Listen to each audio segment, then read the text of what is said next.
All right, Faye, last one. Audio now? Yeah, coming through. I'm just hoping there's not a loop. So far, so good. Okay, I'm gonna go grab my stuff to unlock the doors. Okay, thanks. All right, Faye, last one. Audio now? Yeah.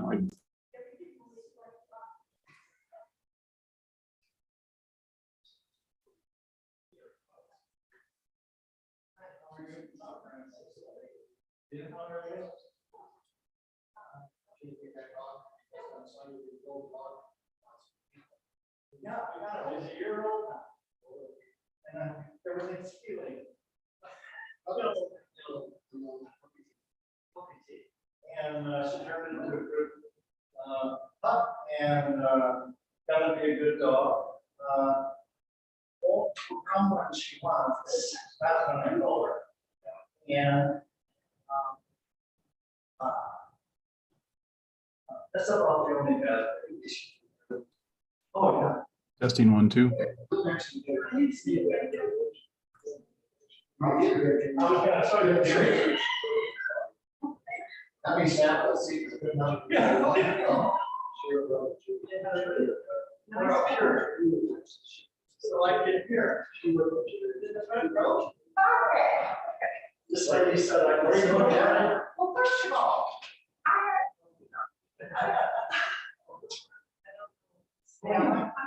very nice.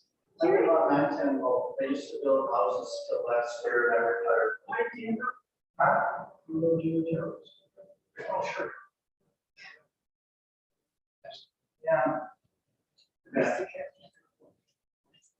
So, okay, the jury is all right. Oh, yeah. I just wanted to make sure. That we find out a little bit. I'm not sure. He has our it's back. Oh, you they're on the right side. Well, then, that's that case. You know this. Yeah. Also, very cool. Afternoon. Just 10 years ago, I wasn't.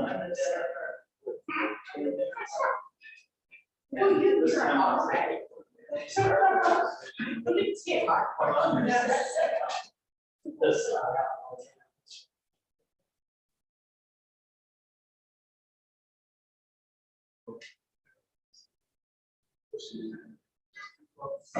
Yeah. It's been spitting when they talk. They don't talk much. Barbers.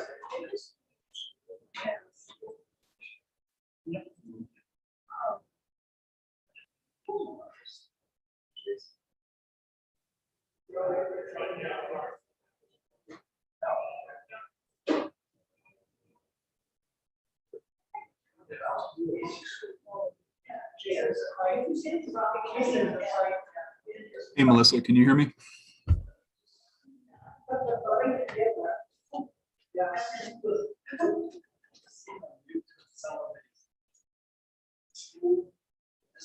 It's not here.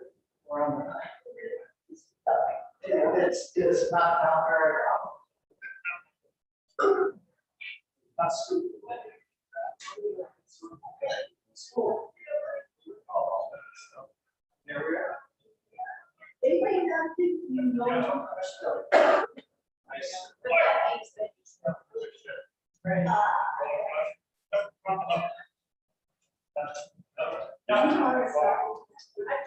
Oh, we got a sign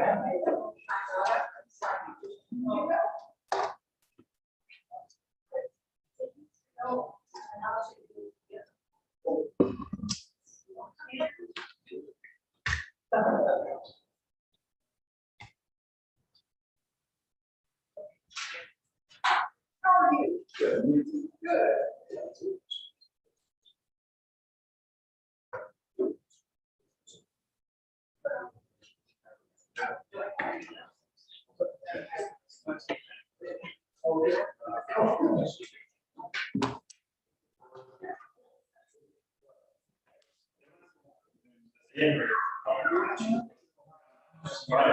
But it's easy, just like it's the same space all the way around. Time is essential.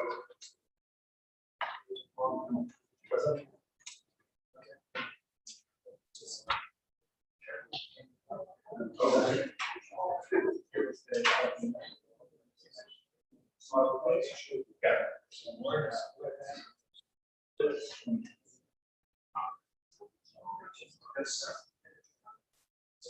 never got to do it, but several people that hit me. Right?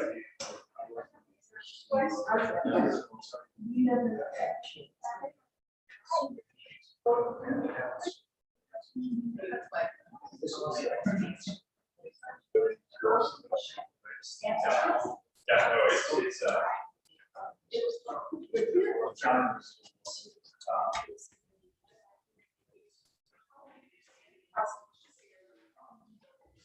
yes.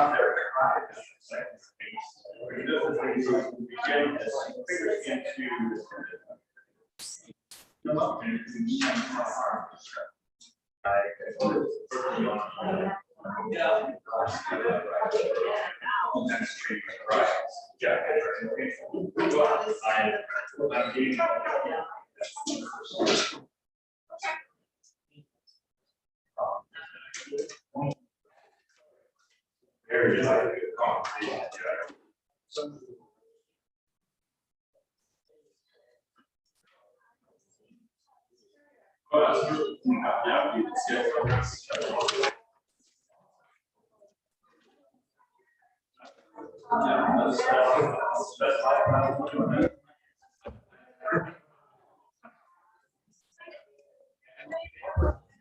Unless you're talking full of shit. Make sure.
I know, I got all fired up for it.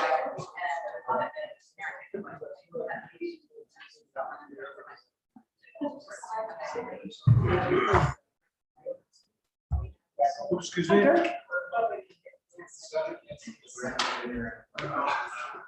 Hi, how are you? Oh, no. Oh, good. God, I don't have that to deal with. Because I'm sitting in this one too.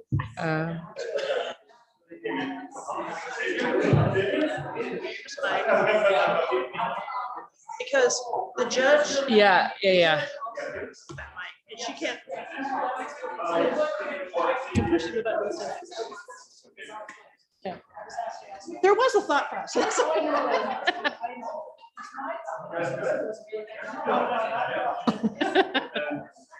Yeah, we thought about it. We're like, well, if we put the push check on the judge.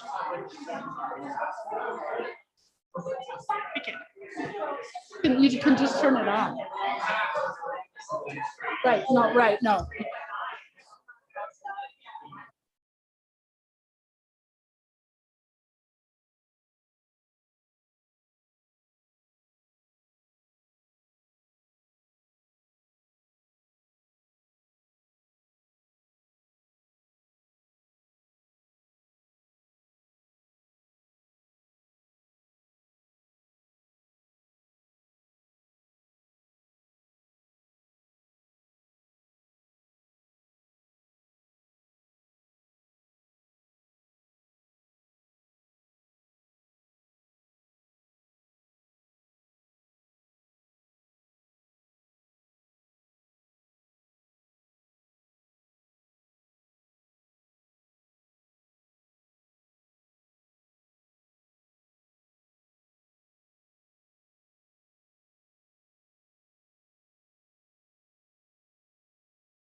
Melissa, can you hear me?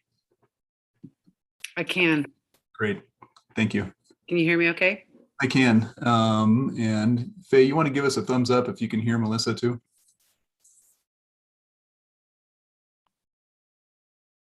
They've got us muted right now, I think.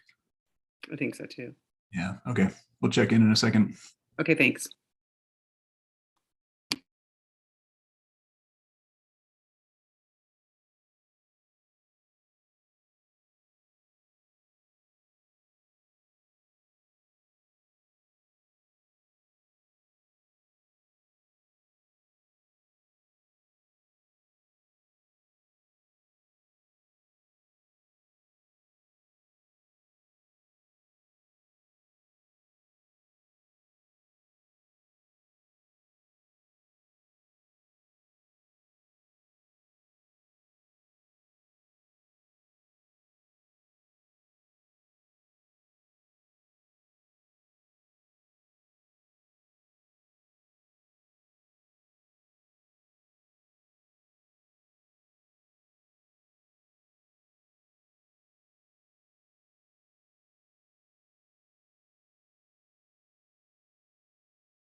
Hey, Barbara, can you hear us?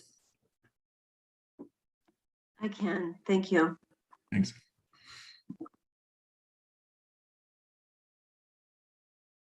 I'm so sorry you're sick, Barbara. I'm miserable. I am so sorry. Yeah,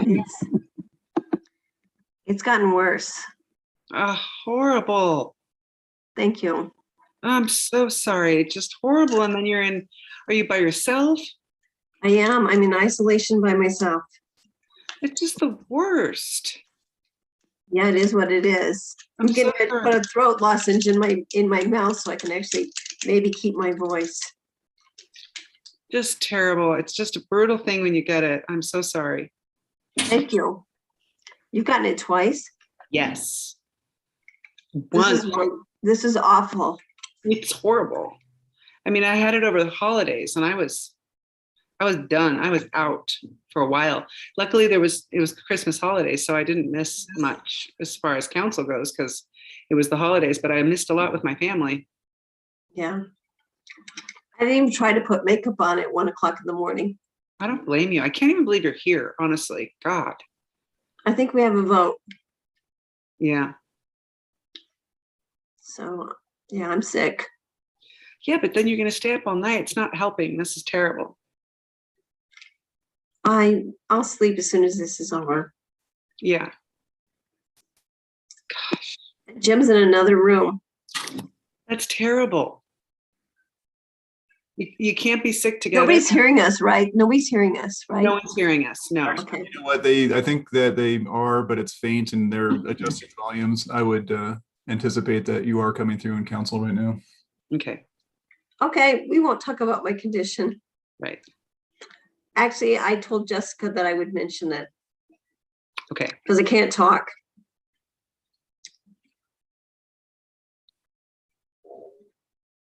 Thank you, Melissa, for your concern.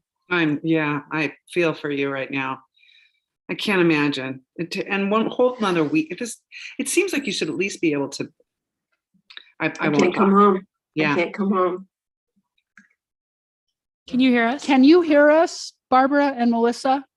Yes. Oh, yes. We can hear every conversation you guys were just having. So How was the audio quality? Okay, I'll start that again. Counselor Baxter, present. Counselor Bosman's, Counselor Buell, Yes, or here. Yes.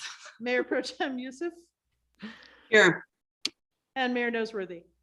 Present. Thank you. Okay, before we begin, I'm going to have Mayor Noseworthy say a few comments about her status for the record. Mayor, would you? Oh, thank you, Jessica. Thank you so much. I think that many of you may have heard from the meeting on Tuesday, I think it was, that I have COVID. I am in isolation in London.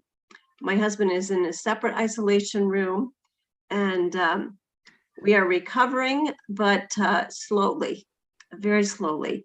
So I will be on this call. I can't speak much, and I start coughing, but I have read the materials, and I am prepared to have a discussion. Jessica, I will ask that you call on me last so that I can comment on what everyone else has said. Thank you. Sure. I'm okay. So this is the first time I've run a meeting. So pardon me for questions. Do I do the public hearing now or do we wait for that? I don't see a public. No public. So, and that's when I read this. And that's when you read. that, Okay, yes, just checking, making sure. All right. So action items 2.1, audio recording of the Planning Commission discussion regarding the proposed Citizens Voice Initiative ordinance. Jose? Yes, Mayor and Council, this was actually not really supposed to be an action item. It really was to upload the audio recording so everyone could hear the Planning Commission's discussion they had on that meeting. However, Kevin Hall is here to just kind of give a brief summary of the takeaways from that meeting for the council. Perfect. Good evening, council and community. I think what I would like to do is just preface a little prior to the Planning Commission in that, and I think most of the folks here understand the process, but the folks who might be listening in at home. So we had a citizens initiative to modify the land use code, and that's really what's before the council. And the citizens initiative process comes through by way of the charter, and it does not come through by the way of the typical land use code amendment process, which would be either individuals or applicants would come to city staff and talk about what it is they're interested in, or city staff would bring it forward just to revise code. We would work to develop some draft code. Typically with the community, we would take it to what we call the Code Alignment Working Group. The Code Alignment Working Group is made up of citizen board members, typically from across our various boards. They review and discuss it from their perspective. Often it goes back and forth between staff and that group for a bit, and then it goes on to the Planning Commission, sometimes for discussion and modification, but ultimately a public hearing and action on the way of the Planning Commission. That then would come to the council for almost a similar process where it's by the time it gets to council, the expectation it's in pretty good shape. Council doesn't have to do a whole lot, but I have seen in the past occasions where you said, well, you know, we like something a little bit different than what we're seeing here, and it can change. But it's a pretty methodical process to get to the point where we have, I would say, a well-vetted piece of code amendment. In this case, I think the well-meaning residents and participants in the Citizens Initiative put together a code that was well intended to serve its purpose and quite frankly drafted that way and does serve the purpose intended. However, in terms of, I would say in terms of good land use code and process, probably misses the mark a little bit. So last week was the first time council collectively discussed kind of where this was all at and where this was going. And I think council rightfully said, well, we'd like to hear from the planning commission on this, even though the citizens initiative process through the charter doesn't require, in fact, doesn't even speak to the planning commission participation at all. That said, we took it to the planning commission last Monday night in it was almost an informational piece that we then, I put essentially the council agenda docs that were queued up from last week in the packet. I really asked the planning commission to focus in on the code amendment language itself. After an hour of conversation, I would say it became clear that the planning commissioners felt they needed to discuss it from a larger perspective, and the purpose and intent of the proposed code language and how it got to where it was and what its intended outcome was. I know there's a couple planning commissioners in the room tonight who may speak to this. I would say though that there was general agreement amongst all the commissioners, although they didn't take a formal vote, that they felt that the language came up short of being good code amendment language for the purposes it was intended, and felt like we could do better. That said, the commissioners all shared their personal perspective on how this whole process has been playing out, as well as what they thought might be a better approach in terms of maybe getting some better language in place. And I'm not going to try to repeat what the commissioners talked about. It was a pretty robust 48 or 50-minute discussion. I know that the recording was provided to the council on Tuesday midday. So that was the next day. We didn't write minutes because it was the next day, but we provided the raw audio. And I do know only because there was confirmation that at least several of you listened to that recording to give context to what was said on Monday night. That said, that's kind of an overview of the Planning Commission's participation in this up to this point. Thank you, Kevin. Does council have any questions or for Kevin? Thank you. I appreciate it. Okay. Action item 2.2, a public hearing regarding the possible adoption of the ordinance proposed by the Citizens Voice Initiative and/or to consider the adoption of a resolution to set a special election on the initiated ordinance. This is where I read that. The City Council previously directed staff to publish notice of public hearing for this meeting. We will now hear public comments on this agenda item. All written comments received by the city clerk by noon today have been delivered to council and will be summarized in the meeting minutes. Public comment from those attending the meeting in person will be heard first, following the order on the sign-in sheet. Public comment from those attending virtually will be heard thereafter. To keep the meeting moving along, we are limiting comments to 3 minutes. Keep an eye on our moderator. Their video feed will show you your time remaining. For those in person, I will additionally raise my hand when your time has come, and please respectfully wrap it up as quickly as possible. Please use the raise hand function if you were using the Zoom app to indicate that you would like to provide comment. Or if you called into the meeting using your telephone, press *9 to raise your hand. For those on Zoom, our moderator will announce the next person to speak and will ask you to unmute yourself at that time. I would also like to remind everyone to be civil. In this public forum, we encourage everyone to express their views and opinions, but please do so in a respectful manner, free of explicit or derogatory language. Please state your first and last name and whether you are a city resident for the record. With that, our first participant is Thomas Egolf.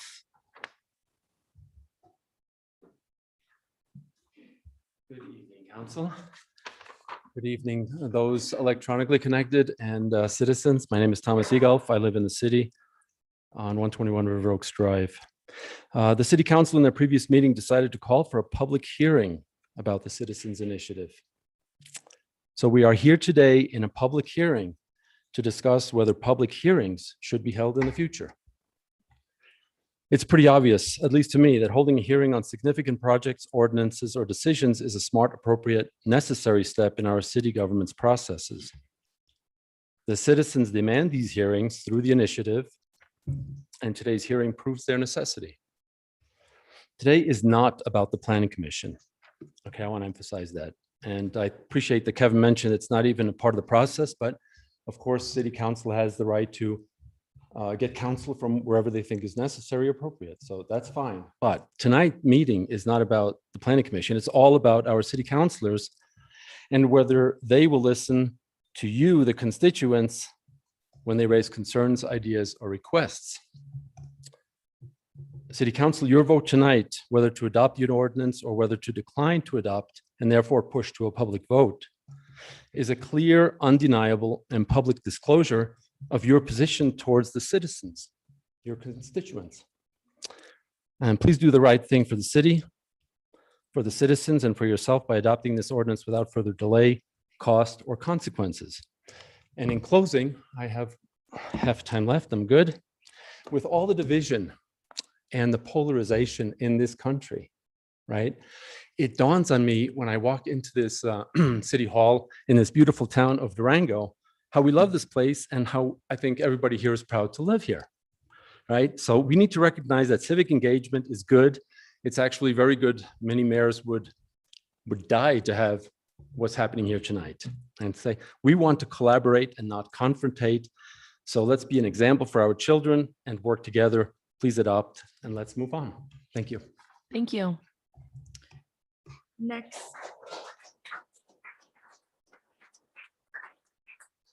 Okay. Maybe just because we have a ton of people, if we could hold our applause to the end, that would be awesome. There's just a lot. Okay. I don't know, Tori Salisbury or Sorry Salisbury?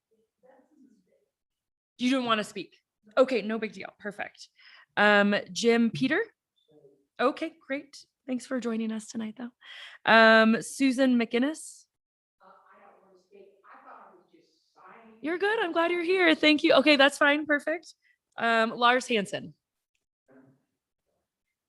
Councilors, citizens, good evening. Dear City Council, I'd like you to remember when you were elected by many of those present here today and how much a vote meant to you. It's a gesture of confidence to present and caretake the voices of the voters, an agreement, a promise, an oath. And I urge you to respect that system. And the more than 1,100 signatures were received on the Citizens Initiative and adopt the ordinance. I think that would be fairly respectful. You've enjoyed the benefits of the votes. You sit here in these seats, and I encourage you to respect these votes today. Many things have happened since then. There is I was sitting in via Zoom on the Planning Commission meeting the other day. Thank you, commissioners. And I want to clarify something. One of these commissioners stated that, I quote, "They don't want a fire station downtown." I'm confused how somebody can be this misinformed.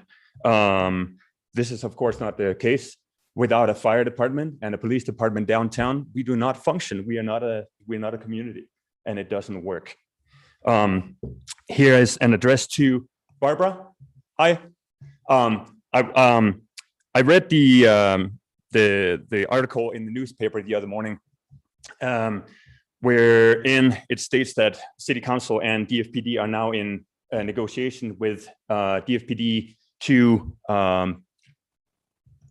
relocate, I guess, the fire department into their current facilities in a rebuilt configuration. And Barbara, you stated that that your biggest hope is that the MOU process will involve participation. And I will say, with all due respect to all the work you do and put into this, hope has shown that that's not enough. Hope is not enough. We would love to hear clear commitments from the councilors that, yes, we do want you at the table. We do want you to have a voice and say in what happens in this process. We've been hoping for a long time, and we have not had a process. We haven't even had a process. So with that, I will thank you for listening. And Thank you, Lars. Next up, Jerry. Thank you. No. Oh, no. Thank you. And Kay as well. Okay, perfect. Thank you for joining us. Cheryl Locke. Hi, my name is Cheryl Locke. I live at 1323 East 2nd Avenue, and I am going to keep this short and sweet. I would like to encourage you to adopt the ordinance. We have worked hard to get the signatures to prove that the citizens would really like to have a voice in saying where the emergency services are placed, meaning the fire department. And we'd like to ask you to adopt it through the voice of the people and not put it to vote and spend the money that is unnecessary when we feel like we could have had a voice in the beginning and saved a lot of this time and process, but we had to push through to make the voice heard. And we'd like for you to adopt it now. Thanks. Thank you, Cheryl. Valerie Schweider-Risky. Okay. Okay, thank you. Holly Jobson.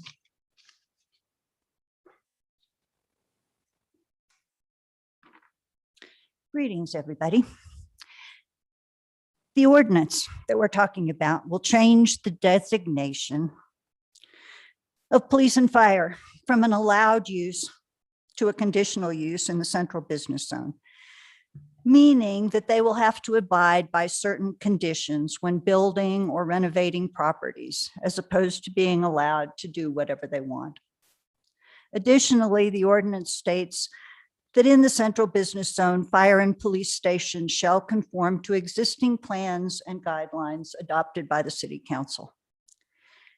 Having city oversight of these entities seems extremely important when we have agencies like Durango Fire Protection District, which are not city departments, but outside agencies that are paid by the city to provide services. I've heard the lacking in the current city code referred to as a loophole that arose when fire services ceased to be a city department and became an outside organization that is hired by the city to provide fire services. The Durango Fire Protection District has been looking somewhat haphazardly for a downtown fire station location for many years without engaging the city, either the citizenry or you guys, the governmental agencies, in any planning. Even though the city and fire district executed a 2014 services contract, and in that the city and the fire district agreed that the parties shall select a site appropriate to the parties for a downtown fire station. That contract has obviously not been honored by either the city or the fire district. In a recent planning commission meeting, when was it, Tuesday night, a commissioner said that the citizens initiative was trying to keep the downtown fire station out of the downtown area. Contrary to that, this group has always advocated for finding the best location for a downtown fire station. This issue, the downtown fire station, has been brought to city council many times, only to be told that it wasn't city council's job. City council couldn't get involved.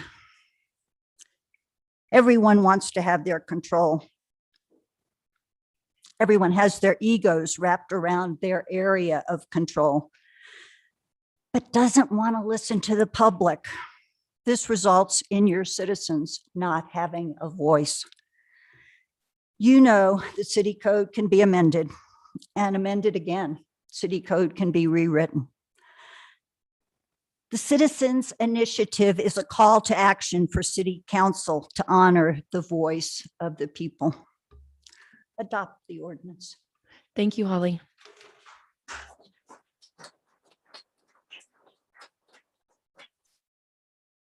Jeff Susser? Nope. Marsha Hull.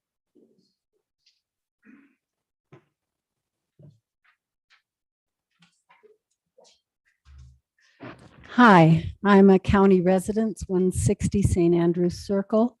I come into the city daily, if not twice a day. And I'm very concerned that if this ordinance is not adopted and the fire station is in the center of town, that it won't be as safe to be here. It won't be as pleasant to be here. And because of the noise pollution, and I won't feel as safe walking around or riding on my bicycle in the city. So I know you all realize that we're growing. There's going to be more people here than ever, every year, and the streets will be more crowded.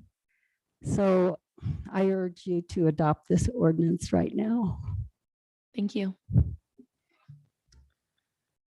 Marge Morris. Ron Margolis. Nope. Gilda Yazzie. Hi. Okay.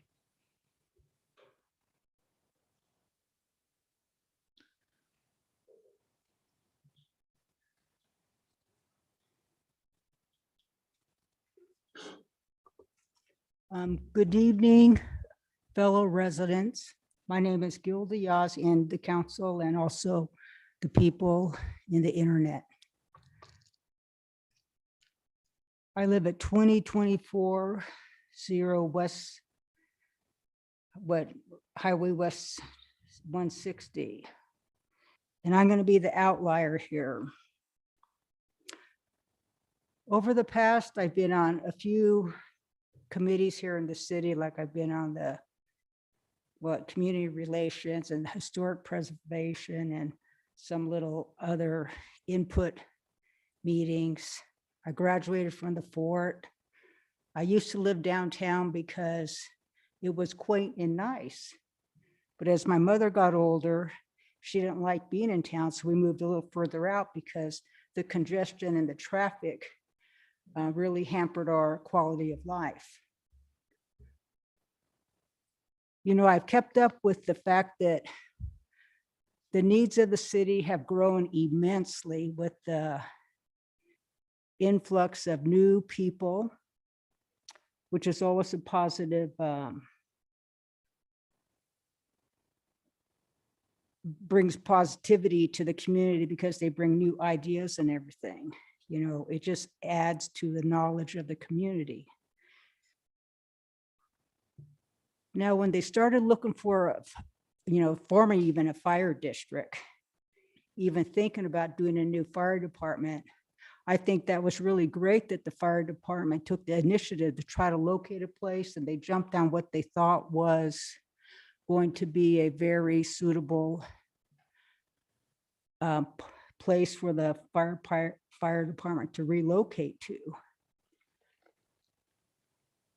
My concern here is that it's going to bring a little bit too much congestion, down the street here. And there's going to be conflict with the tourists walking around, the people traveling back and forth to go to the businesses. The quality of life's going to be impacted, just by the slight movement of the fire station, a block and a half up the street here. It will make a major difference in our quality of life.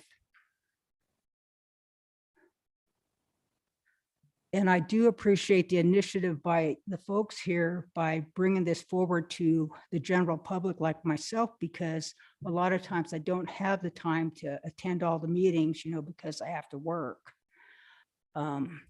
But I do think it would be a good thing to consider presenting this issue to the public by a vote. And that's where I stand. And I appreciate the time that you've given me to make my thoughts known. So thank you. Thank you very much. Next, Robert McDaniel. I'm going to demur for the moment if I can possibly speak at either. Okay. Ken Francis. As a reminder to state your name and if you're a city resident when you come up to the front. Good evening. Yeah, my name is Ken Francis. I live at 820 East 7th Avenue. And want to thank you for taking the steps to enter into negotiations with the fire department. We're hopeful, but there's been a lot of frustration getting to just this point. I'm here to encourage passing of the ordinance for 3 reasons. 1, save $55,000. 2, strong public support. 3, you're going to go into negotiations with the fire department. This would give you leverage, having this ordinance in your pocket. I'll talk about these individually a little bit more. Most certainly, we have better uses for $55,000. The Menaconi video, which was sent to everybody in the city council, is excellent, and it could be spent on really an evaluation of our public assets in this city, illustrating how important the downtown area is.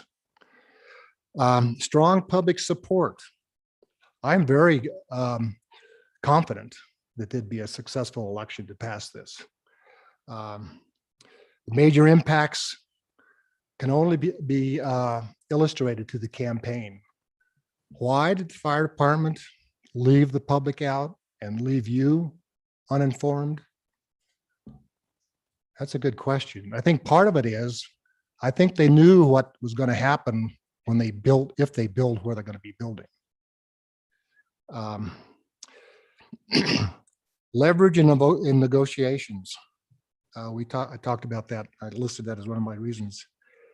The fire department purposefully left out the public, left out the city, violated the prior contract, agreement that was mentioned. That's why I'm saying I'm hopeful. I think you need some leverage, you need some help when you go into that negotiations. This ordinance will give you some leverage. Because the last thing they want to have is a lot of information about the major impacts of really what is an industrial use for that site. Just take the fire department name off of it and call it J&J Trucking Service and Delivery. They would have to go through the conditional use process because they would disrupt streets. They're going to rebuild streets. They're going to have to eliminate parking. They're going to take trees down. They're going to create noise, special lighting so they can operate expediently. It's going to really impact our downtown. And in closing, I'd like to say, I watched the Zoom Planning Commission meeting, and I don't know if you watched it or not, but they were very upset that the city had not got involved in this thing.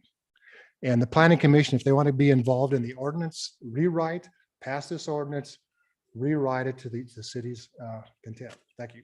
Thank you, Ken.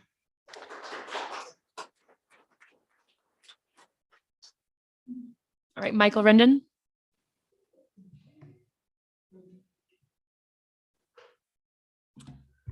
Michael Rendon, 640 East 4th Avenue. Madam Mayor, City Council, members of staff, I wanted to start off by saying thank you for your service. As a former City Council person, it's rare that somebody thanks us. It's tough work, so thank you. I think that our town's better because of all of your commitment to our community, so thank you. My term ended in 2011. I haven't been back in City Council chambers since then. It's a lot nicer on this side. But I decided to come because I care about this issue a lot. Also want to say I'm a big supporter of both the police department and the fire department, as most of the people are. Chief Bramer in particular, I think is excellent. So I'm a big fan of both of those, but I'm here to support the ordinance for a couple of reasons. The big one, I believe in due process. I believe that the public should be able to weigh in on what they think, and if a fire department was going to go in next to my house, I'd want to have a voice. And my thought is, if fire department's going to go in next to your house, you're going to want to have a voice as well. So that's basically it. You can, if you decide to send it to a vote of the people, that's fine. But I would say don't bother. I mean, it saved $55,000, and I think it's going to pass. And it's going to pass for that reason, because if the fire department's going to go in next to your house, you're going to want a voice. And I believe everyone's going to want a voice. So in conclusion, thank you for all that you do for our community. I really appreciate it. And I encourage you to adopt the ordinance. Thank you.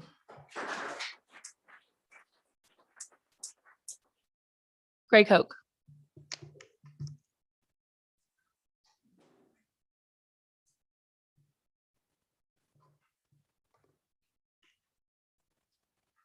Greg Hoke, 862 Main Avenue. I usually stand up here and try to talk as fast as I can because I gotta get everything in 3 minutes. Tonight I've shortened it all and I'm gonna make my time. Adopt the initiative ordinance now before you. It gives your citizens a voice in a very critical decision-making process concerning the future of downtown Durango for the next 50, possibly 100 years. It also provides due process, public hearings where citizens can be heard by their elected representatives, elected specifically to represent those interests. Do not send this to an election. Why waste $55,000 of taxpayer money and a lot of time on an understaffed clerk's office on an election to ask the public if they want a voice in the public process? Of course they do. Of course we do. With almost 1,200 citizens signed on in support within 30 days, imagine how many more will be ready to vote in support by early August. How can you say you support citizen involvement and not support this ordinance? Do you understand this ordinance does not diminish or impair the city council's ability to say yes and approve a project that comes before you, regardless of what citizens think about it? It doesn't impair your ability to say yes, even if you adopt it and you want to approve it at the location proposed. You called for this public hearing to decide whether to have public hearings. To not adopt this ordinance seems hypocritical. So remember, you asked for us to come to you and have us voice our opinion. So you know people are watching and waiting. Your vote today will disclose your position as to whether you believe in giving citizens a voice. So please, we ask you, adopt this ordinance this evening. Thank you. Thank you, Greg.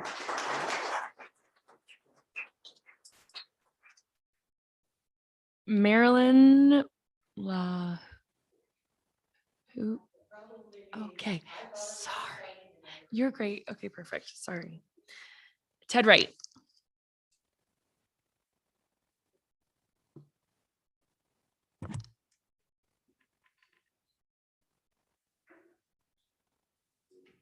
Good evening, all. My name's Ted Wright, and I'm at 2701 West 2nd Avenue. I'm here to urge you to adopt the ordinance as is, because that is the first step. I thought that Kevin Hall's explanation was great. First step into the process of the planning hopper, okay? That things can be done better and more appropriate for application. That's great. But this is the first step. It had to be taken by the citizens. That was because there was an absence at the table, if you will. There was the DFPD, there was 9R. They each held their own special interest forums. And now it's your turn. So the C in this matter and the A in this matter, interesting letters. A is for appropriate, not allowed. You don't have a special power piece on the board game that just stamps the site as they want it. No, it's appropriate. That's a bilateral contract, 2014. It commanded it. It commanded it be appropriate. A unilateral decision in a bilateral contract is dictatorial. It silences your voice. You already have a voice under the contract to make this appropriate, and you have to talk to the people to do that because that is who you represent. So if DFPD represents their constituency, and 9R represents their constituency, you represent ours, us. So raise that voice up, adopt this ordinance, let the Planning Commission help with implementation, build trust in the public again.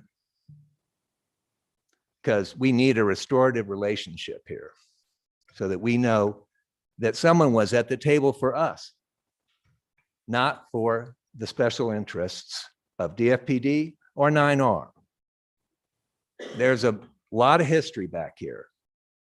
And you've been at the table, but somehow our voice didn't carry with it to the table. You back in 2020, you had an MOU.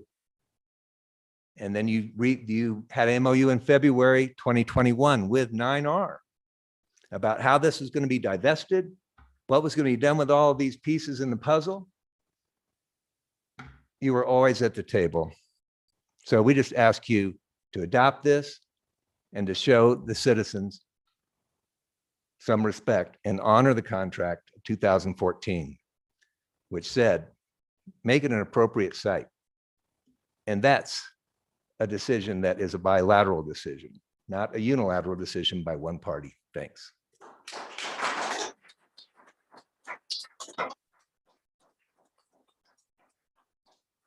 Thank you.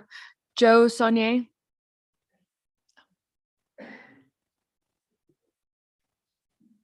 Good evening, everyone. I'm Josie Soignier. I reside at 1250 East 4th Avenue, and I am a citizen of Durango. So I too am here to ask that you adopt the initiative ordinance. I ask that you give your citizens a voice with due process, which is what you are elected to do. Please do not waste $55,000 of our taxpayers' money or the city clerk's office limited staff time on election to ask the public whether it wants a voice in this process. Obviously, we do want a voice in this process. Please strengthen the Citizens Voice group by providing a study session with the City Council to hear endless possibilities, solutions, and ideas from the public that you represent. The initiative ordinance creates a public hearing review process with a guaranteed right of the citizens to voice their opinions and to offer solutions. Please honor our voice and our rights and adopt tonight. Thank you.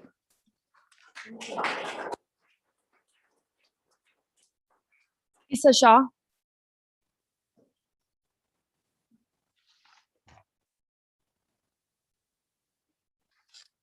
Good evening, everybody, counselors, staff, and fellow citizens. I'm Lisa Shaw. I live at 1309 East 3rd Avenue in Durango, and I'm a resident.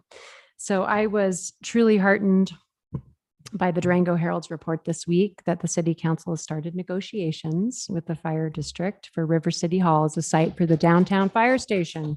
Woohoo! I was really relieved at this news and happy to know that the Citizens Voice Durango's initiative has spurred the city and the DFPD to work together toward a mutually beneficial solution that the community would strongly support. So thank you for your efforts. I'm also appreciate reading in the Herald that Madam Mayor and her hope to involve the public in developing the MOU. This also meets Citizens Voice Durango's request for public participation in the process. So thank you for that as well, Madam Mayor. I am, however, left with this nagging doubt. I will be honest. It's about the future of this initiative and the future of public process related to the site development for police and fire in the downtown area. My question to you, councilors, is what if negotiations fall apart? Maybe not this year. What about next year? What about in 5 years? What happens when the future of the police station facility that needs to be renovated is in question? So this ordinance is not site-based, and bringing a solution to the current dilemma is wonderful, but it's not going to secure future participation for the public, for us, the people. So I love knowing that you're moving forward, and I fully support that, but I urge you to adopt this initiative in order to secure the public's voice in the process. And by adopting this ordinance tonight, you will assure that the public will have a voice, not only now, but in the future. Our children will have this option, this opportunity. So if this ordinance is not adopted, we risk being in this situation again.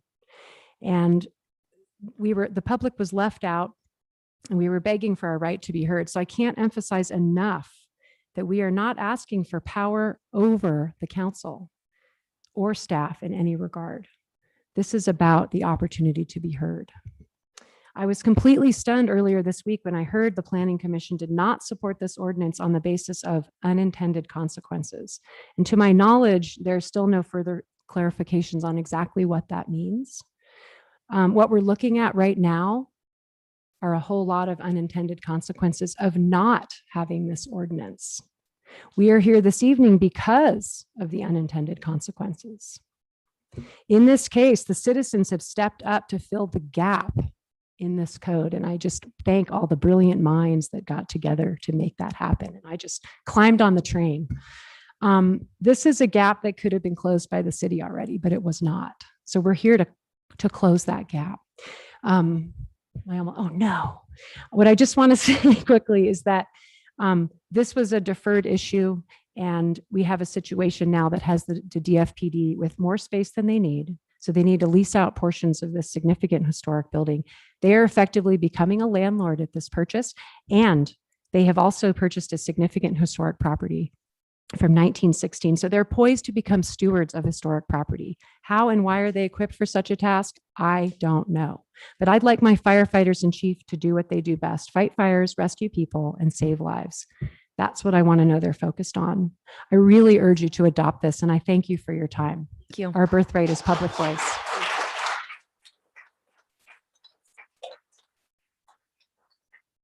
Gary Schroeder.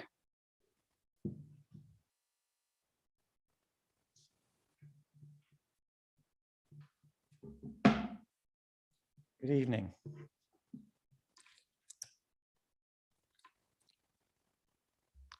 The first time I spoke up here some months ago, I made a word slip, and I asked you to support the citizens of Fort Collins rather than the citizens of Durango. That slip came from some neural tracks that got laid down in the 21 years I was an engineer with the City of Fort Collins Utilities. My main role there was managing an integrated design assistance program for commercial and institutional building projects to design energy efficiency into those buildings. In that capacity, I sat on design teams for new school buildings and major renovation of existing ones. I sat on design teams for city buildings, including a new state-of-the-art police headquarters and a new fire station as well. And I was on design teams for Colorado State University projects as well as private sector ones. What all these projects had in common is that a facilitated design charrette was held in early conceptual or schematic design with all stakeholders present and participating. For many projects, there was a public open house early on where citizens would comment, ask questions, and provide input. There were neighborhood meetings, and many projects reported to city boards and commissions, of course, made up by local representatives.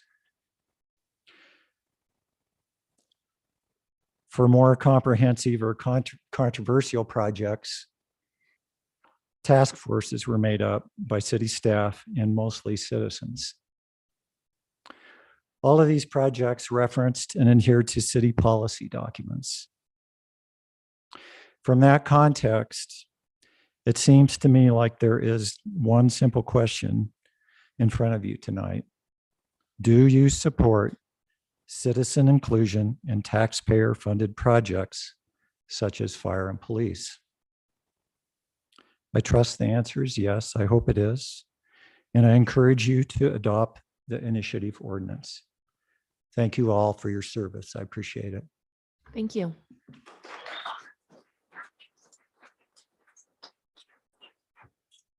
Catherine Boyle. Okay. Michael Peterson. Okay. Robin Wiles.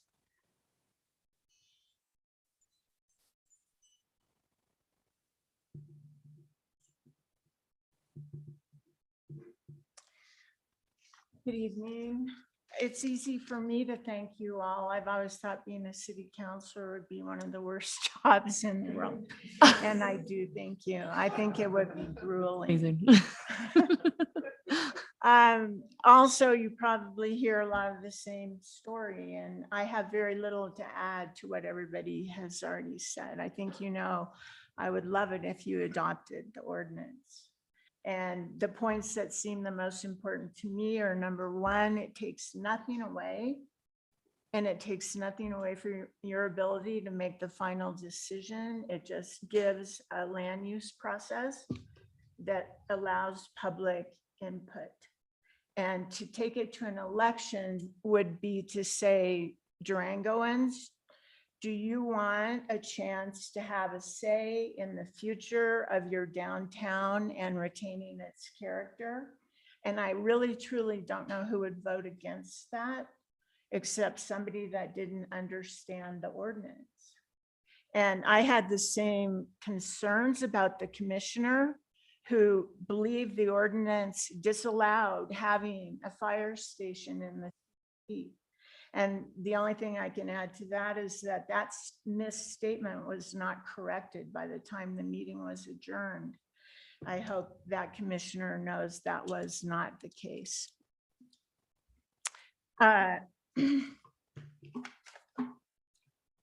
We would very much like to be part of the study session. We do have lots of ideas, like Lisa said. We have maybe 200 years collectively of people that have lived in Durango. We're obviously all elders.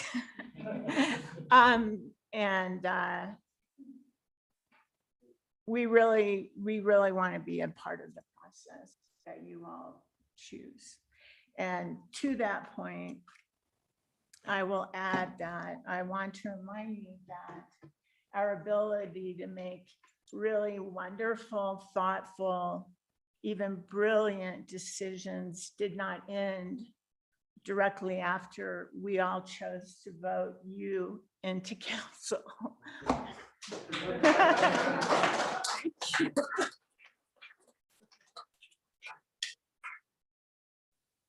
Thank you. Eric Herstead.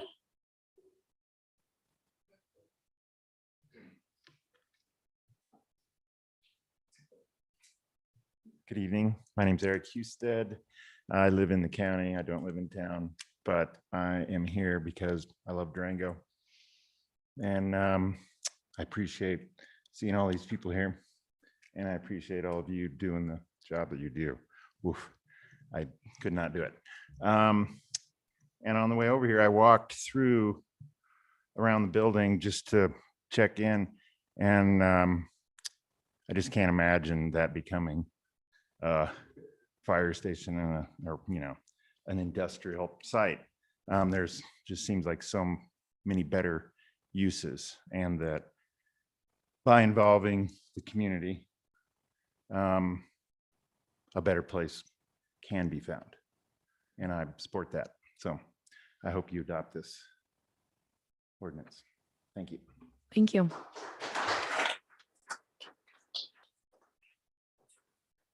Bill Rhodes. Thank you for asking. I couldn't possibly get through today. Thank you, Bill. Ellen Stein.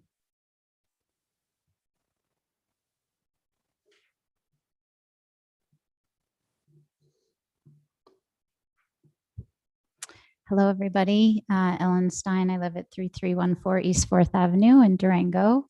I first want to say thank you for this news that we heard this week, that the city is going to engage the DFPD in some future conversation about remaining at River City Hall. That's pretty great news. And we hope to see more of that type of initiative in the future. That future conversation, however, does not change the important spirit and intent of the ordinance we're discussing tonight. This ordinance is about giving citizens a voice in the future of their community and about the appropriateness of a site, not whether it meets development standards. There's been some confusion, I think, about that as well. Wouldn't we already have a public hearing if they submitted a development plan? Well, yes, but it would be to assess whether the plans met the standards that the city has, not whether it is an appropriate site. So this is different. It's not about shutting down any fire or police station. It's about codifying public process via public hearings in the development of any future fire and police stations in the central business district, just like any other developer would be subject. We chose the central business district only because it's the center of social, economic, and cultural activity in Durango, and it should be protected. On Monday night, our planning director and planning commissioners talked about unintended consequences of the ordinance as written without specifying what those consequences might be. The ordinance asks for a change of use for protective services, associated public hearings, and to follow city plans, not complicated or controversial. If there are desired changes to the ordinance after it's adopted, we're happy to work with the planning department and commission to consider those changes so the language is more in line with the standards of the land use code as written. One cannot hear the cry of unintended consequences without also hearing considerable irony. What are the unintended consequences of a possible emergency services center in the heart of our downtown? So many impacts on public health and safety that you're charged with protecting: social, economic, environmental, traffic, Buckley Park, loss of parking, and most importantly, never has there been any data presented on response time. It's really hard to believe that moving the fire station 2 blocks will improve the response time, and that's the most important criteria. I've said this before, you need citizen input and participation. It's upon what Durango has been built. And the only reason Buckley Park Sledding Hill is not a parking lot is because of citizen participation. Number 1, listen to your constituents, please. Number 2, save $55,000.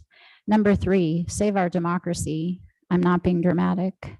And number 4, restore the public trust that has been badly damaged through this whole process. Adopt the ordinance. We're happy to consider amendments to it. Thank you. Thank you, Ellen.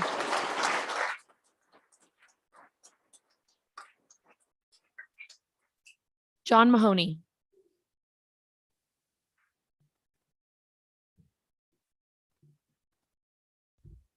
Good evening. My name is John Mahoney.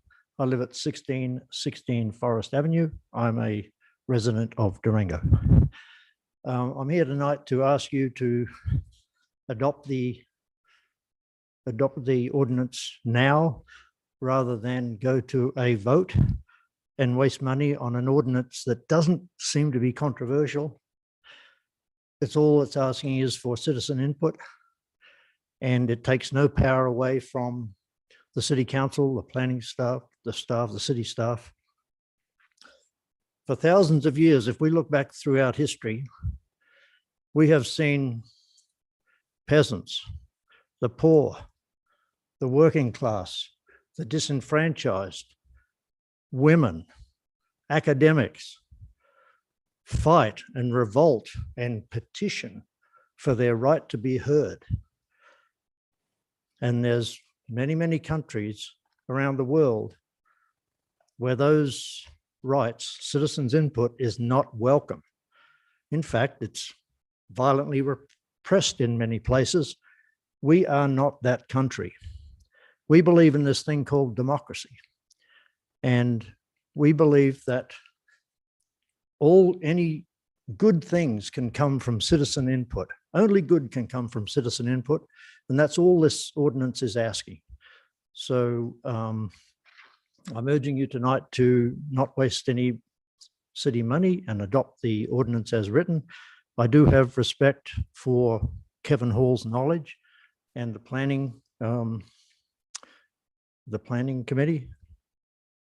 If the ordinance does need some nuance tweaked, I'm sure a conversation could be had with the city attorney, provided the spirit of the ordinance is kept. So I don't think that should stop us adopting the ordinance as written right now. Thank you. Thank you, Con. Lori Bryan.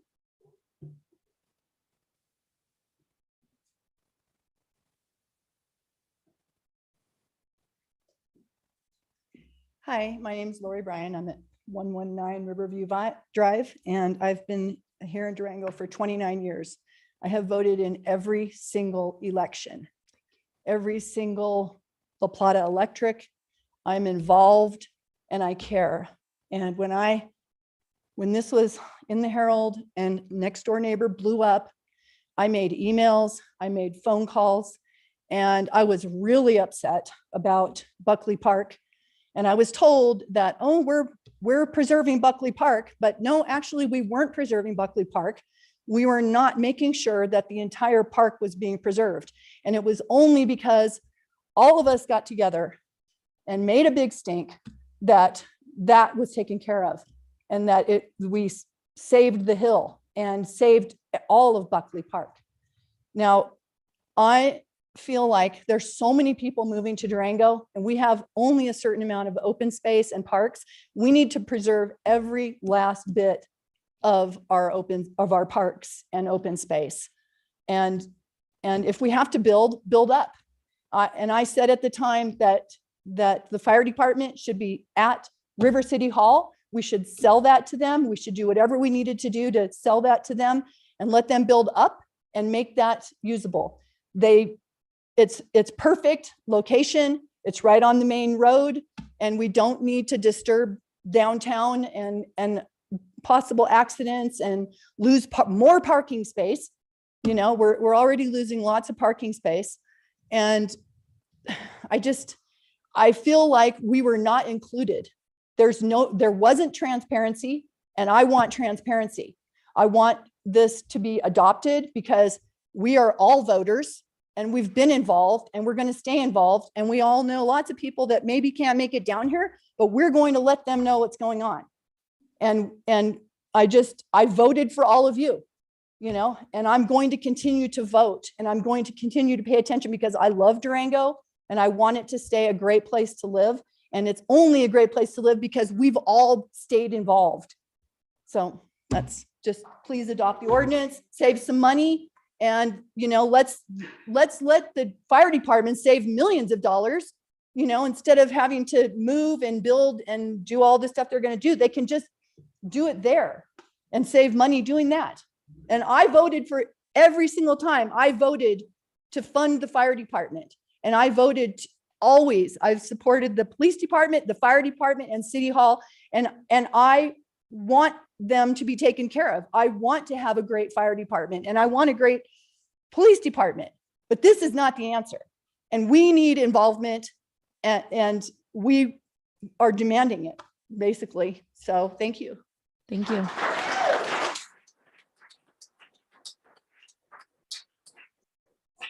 Karen McManus.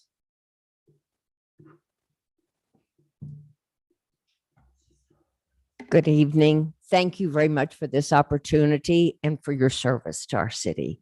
I really didn't plan on speaking. I thought I was just signing in, but I'm a fairly new resident to Durango, so I don't have the historical perspective, but I feel it's my responsibility as a resident to be involved and to try to do my part. And so that's why I've tried to work on this.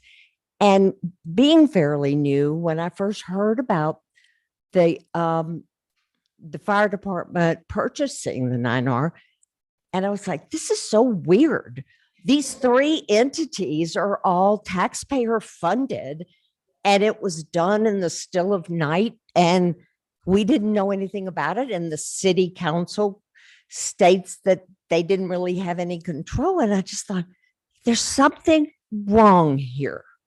And the city has done some beautiful projects. The rec center and the library are gems. And it's not just because of the service they provide, but because they're in the right locations. And I urge you to pass this ordinance, not just for this issue, but for any future issues. I think it actually gives the council more power and more authority over something like this.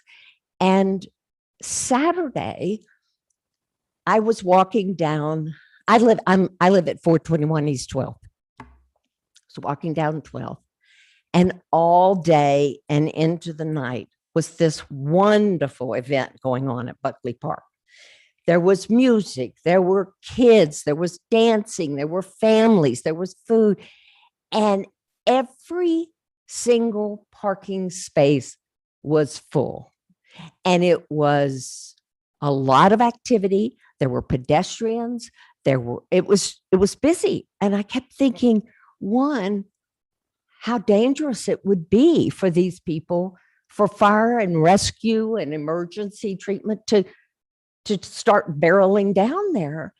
And then I also thought, this needs to be preserved in the environment that it currently is. So thank you for hearing me. Thank you for what you do. And I urge you to pass this ordinance. Thank you. Thank you. Michael Wagner. Michael Wagner. Okay, great. Thank you. Not great. I mean, sorry, I didn't know that. Thank you. Thank you for attending and being here. Charles Shaw. I didn't even look that.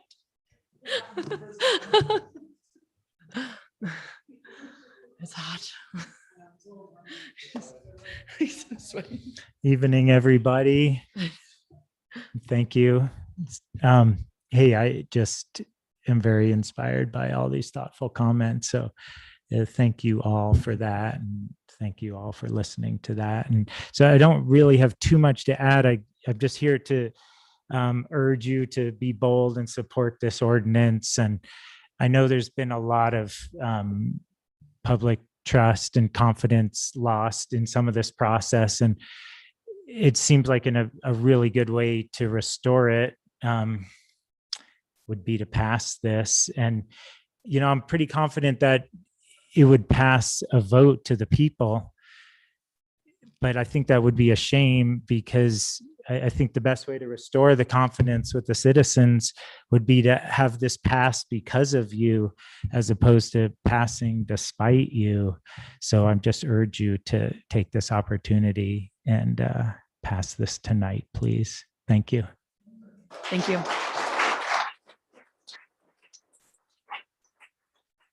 I know there was a few people that walked in late. So before I go to virtual, is there anyone that walked in late that wanted to do public participation? Okay. Do I need to get their name or? Okay. Matt, is that okay if I did that? Are you sure? Okay, great. Okay, great. Okay, Matt. Thank you. I'm Matt Payne. I'm the chair of the Planning Commission, and you guys have a tough job. I just wanted to clarify a few comments from the planning commission meeting. I personally signed the ordinance myself, just FYI. I felt like the citizens needed more of a voice on this particular issue as well. I just wanted to point out some of the unintended consequences that weren't really clarified in the meeting, which I think can be solved with a little bit of help from the city planning department. And if you guys are willing to change it, I think that'd be great. In the ordinance, it says that I can't remember the exact words, but it basically says that it shall conform with all city plans, and it lists out like 50 plans and all future plans. The unintended consequence there, and it's mostly in the planning commission side of things, is because this has come up before in some hearings, is that shall is kind of like a legally binding term that it has to no matter what. And if it doesn't, then you can't move forward. So a really easy fix would just to be say, it should consider some of these plans. And that would be a pretty easy fix to solve a lot of the heartburn that we had at planning commission. So anyways, that was the only comments I had. Thank you. Yes.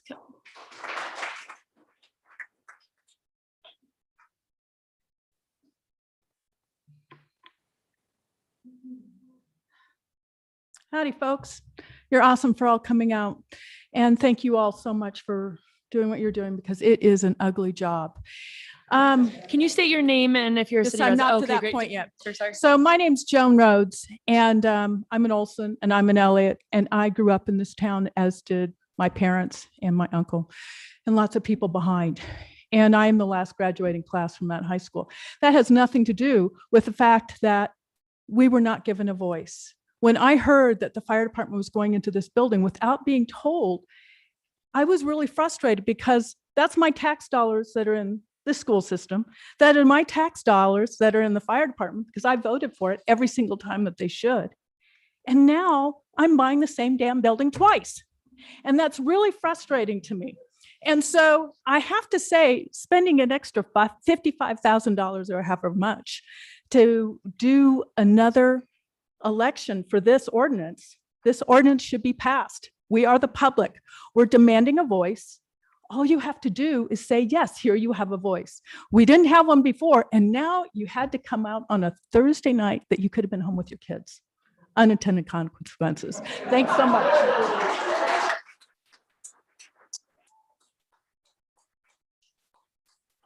Thank you, Joan. I believe we have, oh, sorry. Yes. I was going to come back to you, and then I'll get, or do you want to go last? Is that good? Okay, great.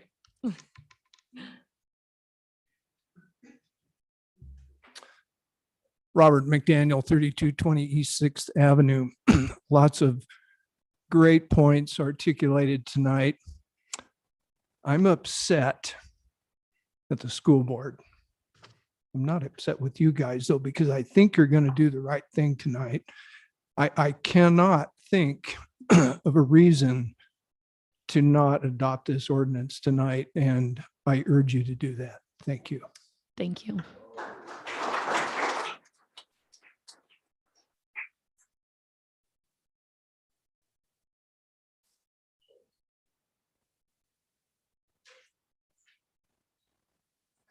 Good evening, counselors, city manager. Thank you all for coming out. My name is Jeff Hickox. I'm also on the planning commission. You heard a lot of my opinions and thoughts if you bothered to listen to our hearing. I want to briefly address what I think may be some misperceptions about how planning commission viewed this topic. Personally, I felt like we were very sympathetic to the petitioner's cause and the intent of the ordinance. We were very critical of how the process has unfolded so far, and spent a lot of our time not focused on the choice of adopting a resolution or putting it to a vote, but on finding the right solution. And thankfully, we read in the paper, as several of you acknowledged, that that discussion's happening now, and we're really hopeful that that we really put our energies into that, and that's fruitful. But I think that's got to be a real open dialogue between the city, the DFPD, the petitioners, with open and transparent opportunity for public comment and hearing. So I'm encouraged by that development. So please don't get the impression, at least from me personally, and I think I can say this generally on behalf of the Planning Commission, that we felt that the fire department has no place downtown, that the ordinance should not be adopted because it was poorly crafted and had and didn't have a good intent behind it. Personally, I agree with the intent. Given the choice tonight of adopting or putting it to an election, I say absolutely. You would. I don't see the value. I don't see the value in expending resources, money on an election when we've heard, especially tonight, a willingness on behalf of a lot of the petitioners to amend and fine tune and tweak the amendment once it is adopted. And I think with the advice of the city attorney, if that's possible, I think that's a good path to go forward.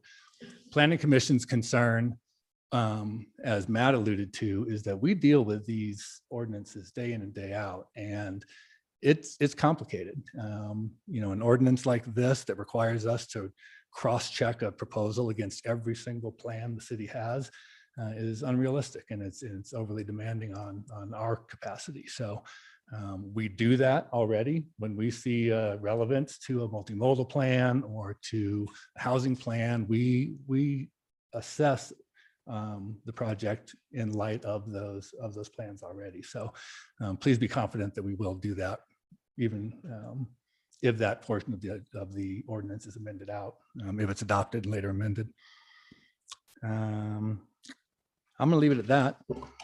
Thank you again for all coming out. Thank you to the initiative process too. I think it is critical, and several of you commented on that. I think when a government, through whatever reasons, isn't able to attend to the desires and needs of the community, it's critical for people to stand up and have a voice. So I applaud the initiative. There's a better process to get the best result at the end of the day, but let's start with this and improve upon it. Thank you, Jeff.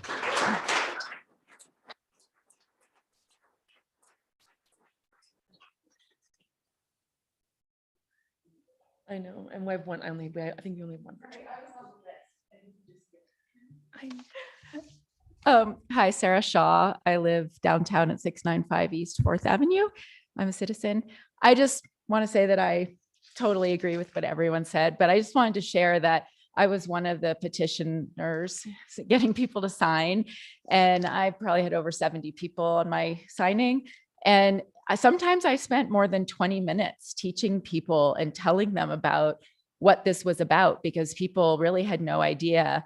And it was a real education process that I went through to learn about it, and then teaching people and spending so much time.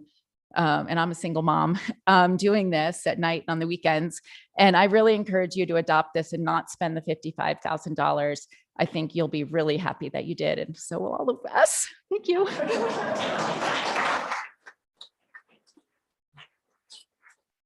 Okay, I believe we have a virtual comment. We do. Tim Wheeler has his hand raised. Tim, I'll unmute you. And if you could say whether or not you're a city resident, I'll put 3 minutes on the clock. Hi, thank you. Can you hear me okay? Yes, we can hear you. All right. Well, thanks to the council and the staff for holding the hearing to let us tell you we need to have more hearings. So in any event, I appreciate your work.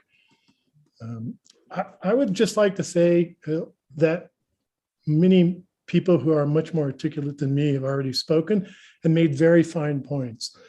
I hope that you will pass this ordinance for several reasons. One is that this is a vehicle for the public voice to be heard. It's one thing to say we need a voice. What's even more important is that that voice is heard. And so this vehicle, through this ordinance, will ensure that we have an opportunity to be heard throughout this process. It's a vehicle for continued public voice and to be heard. And it doesn't infringe on council authority. It actually enhances it. So it makes a lot of sense to just pass it and not worry about having to spend money or put together a campaign for a public vote later, although that is, of course, your prerogative. I would also like to just say it was encouraging news regarding the MOU that was reported on in the Herald with regards to, I believe, having the city manager and the fire chief discuss, perhaps negotiate on other properties besides the current one in question at the former 9R building. I would just say that I hope that you will please ensure the public is integrated into that investigation. I look at the work that's going on for the downtown next steps. That's a process that has included tremendous amount of public input. And I congratulate the council and the staff on that. We would really like to see all of us, and when I say we, I mean the entire community, I think would like to see a similar process when it comes to the selection of the next fire station downtown. Thank you very much. Appreciate the opportunity to speak. Oh, by the way, I'm not a city resident. Thank you. Thank you, Tim. Is there anyone else virtually, Tom? There is not. Okay.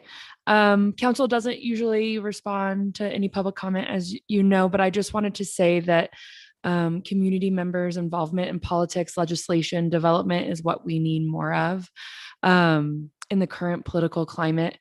And in the context, I think, of what's happening in this world outside of Durango, it's something that we should want more of. So thank you for your passion and energy that is in the room today. So I think we all appreciate it.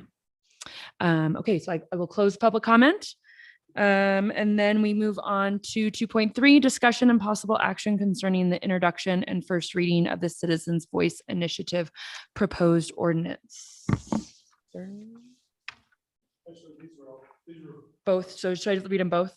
Well, they were proposed as alternate Okay. actions. So one or the other, they were both agendized to allow council to have the opportunity to choose. Okay, so 2.3 and 2.4, which is the discussion and possible action to adopt a resolution submitting a ballot question on the Citizens Voice Initiative proposed ordinance at the special city election on either August 2nd or August 9th, 2022.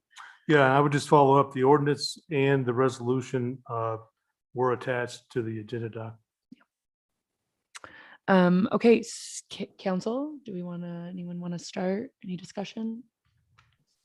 I'm gonna go to Barbara last. Just a quick question, point of process. So we're just having discussion about both options right now as a council? Yes. Okay, thank Dirk you. says yes.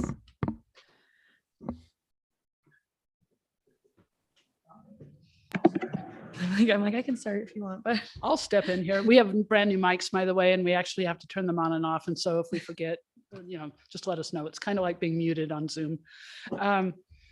So I've done a lot of thinking about this ordinance and about the location of the fire department and the impact of it. And I don't quite know where to start in this conversation, but I'm going to start with what happened on Tuesday. So on Tuesday, council directed staff to work with the DFPD to develop an MOU that would then allow us to move forward with discussions about River City Hall being developed as the fire station. That was, for me, a huge relief because I think that it's an appropriate place. It works well now. And I think that the community sees that. One of the interesting things about that decision, though, is if it comes to fruition and they end up at River City Hall property is not in the CBD. So this ordinance would not affect the development of that piece of property because it's solely committed to the CBD. One point, I believe that this ordinance shows a huge gap in our code. And I actually think the ordinance doesn't go far enough. So one of the things that I've talked with both the city attorney and the city manager about, and Kevin Hall, and have mentioned it to council, but not talked about it in detail, is how do we fill that gap? Because I think what was really happening here is that a fire station 30 years ago may have been 2 trucks, and it may have been okay for it to be an allowed use in the central business district because its impact was fairly minimal. Today's fire station is much different. It's not your grandfather's fire station. So I think that the impact that this fire station has is similar, as Mr. Francis says, to a light industrial use. It's 24 hours a day, 7 days a week, 365 days a year of heavy trucks, noise, and activity.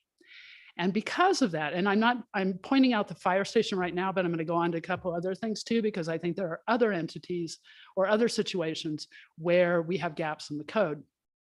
So I believe that when something has this kind of outsized impact, that we need to have a different process, a more robust process. And I also feel that way, for example, if a hotel downtown kind of by 6th was going in a big empty hole, and it was more than 50% bigger than anything else around it, we need to have had something in our code that said we need to look at this a little bit differently, because we want things to be in character with each other. Now, getting bigger isn't a bad thing by any means, but if you go from the sizes of what's down there to 50% bigger in one location, all of a sudden that's a huge change. So I think that there are impacts as we need to look at things that are what I'm calling outsized impacts, or maybe out of scale impacts. So I personally support adoption of the ordinance, but I want us to go further. And I want us to look at this not as just the CBD, but I think we should look at this as our entire community, because there are things that are too impactful to just pass them as an allowed use, even if they're shown that way in the code. Times change, intentions change, and I'm absolutely certain that no one envisioned a fire department with their big, huge ladder trucks like they have now. So that's kind of where I stood on this to begin with before we got this MOU. And so I love that I'm hearing that you guys are happy if we adopt it and it gets amended, so it still meets the spirit of your ordinance, but that it's more functional in our codes, like the Planning Commission's concerns. It's more functional in doing it on a community-wide basis rather than isolating one area in our town. And I'd also like to say that I think if the DFPD did not believe River City Hall was a good place for them to be, they would not engage in this process of the MOU with us. So even though I haven't spoken with Hal or their board about this, I believe that if they weren't taking this direction, it wouldn't be something they were interested in. So I think they think this is a good idea. So I support that. Let's see. If I'm missing something here, sorry. Yeah, I know. Okay, thanks a lot. So yeah, for now, I think that's it. Say, we can come back to you. It doesn't have to, it's not a one and done.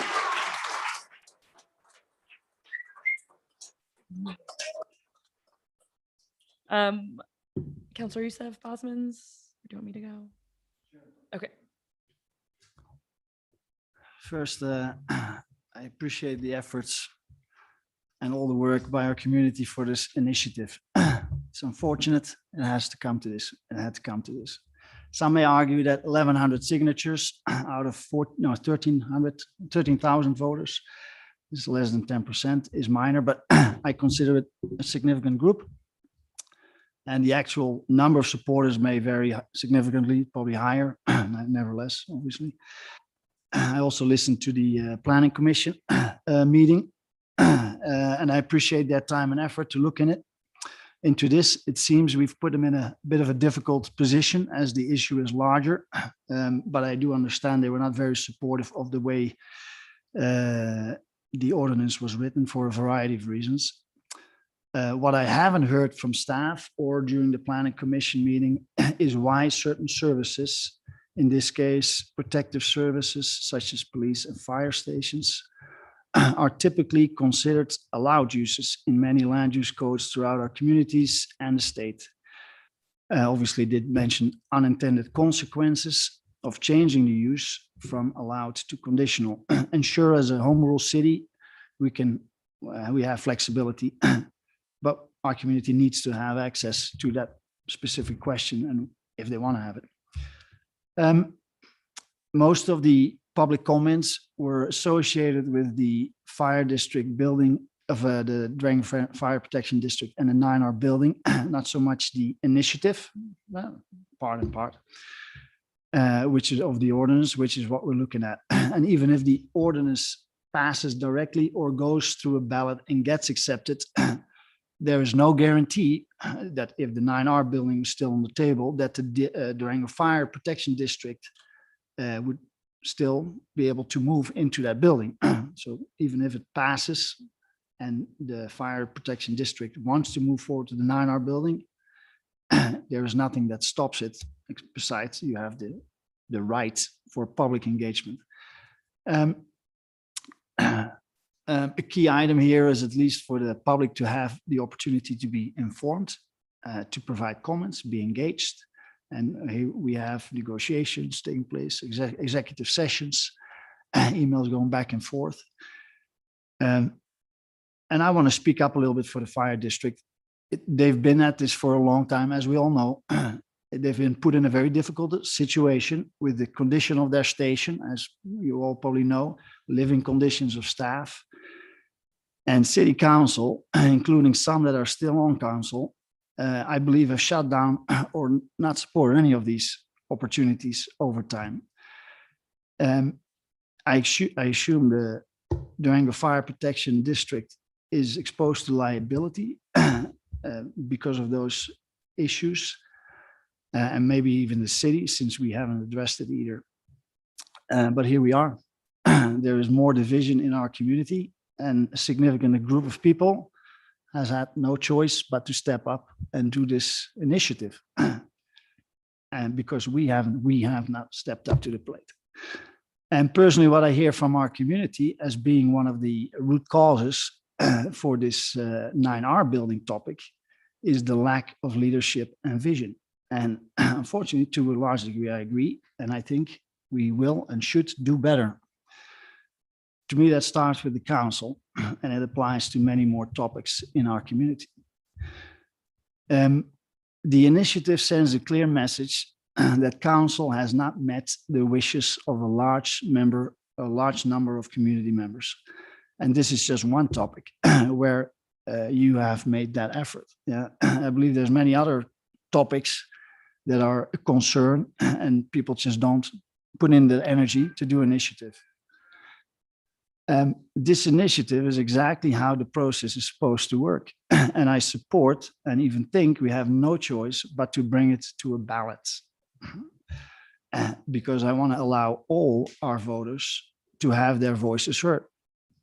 And assuming that the vocal group, you all, represent the majority, which I assume is the case, that would pass. And that is my position on that initiative. Parallel, we can continue work with the fire district on the 9R building if they want, or the MOU, which is great news, as long as we make progress, because this is not a new project. This has been going on for many, many years. Some mention this can be a win-win situation. I disagree. I think no matter how this turns out, we have lost, whether it's money, time, division, frustration. You're all here, not because you want to, I'm sure. Loss of trust was mentioned. So more, to me, it's more damage control and trying to improve leadership. Have a vision so that we reduce the chance of this occurring on other topics. And this is coming from me, I'm an optimist in case you don't know. We believe we're extremely fortunate in the area we live, the community involvement, the resources are at our disposal, including financially. I think we have over 80 million in fund balances. We have healthy revenues of sales tax and property taxes. Some of you mentioned the cost for a ballot. I think having been on the council now for over a year, I believe this cost is a drop in the bucket compared to the money that are being spent. And I don't want to go in detail here, but I'm obviously frustrated. I would like to suggest to other councillors to take advantage of a ballot and in combination maybe with a questionnaire or survey to ask voters some of the very, very basic questions that are equally on this topic as well as other topics on the way our city looks in the future. Some example questions are, do you support the police station combining with the fire station? So it seems like a simple question. Reduced cost, expected to reduce cost because of shared spaces. Do you support the police and fire station being at the 9R building? I know your answer. Or River City Hall. But it's a very simple question. And all we have is surveys that cover 200 or 400 responses. And your initiative is the best one, but it's, would be nice to have that opportunity for all voters. And then other topics should be brought up, in my opinion, like the downtown design. Do you support that? Even though it needs to change significantly because of it doesn't address minimum requirements. Do you want a permanent parking structure? The simple questions, we keep going on and on with studies.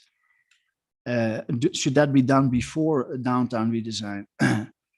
Do you think that a longer term vision needs to be established for the downtown and Riverside? And I'm thinking of the Camino del Rio, because if we grow, and we all know we grow, it will be an even busier highway that separates our downtown from the river. Olivier, real quick, can I, it's getting a little off topic, and I wanted to ask Dirk, is it possible to even have another question on this ballot? No, that's what I thought. I just wanted to make sure, so we can't actually, because this is a special election ballot, so we can't have any more questions on the ballot. So it's a kind of null and void. So I just wanted to, but that's why I mentioned a questionnaire or survey, because you can combine it very likely. But I'm almost finished, so I hope I can just finish this.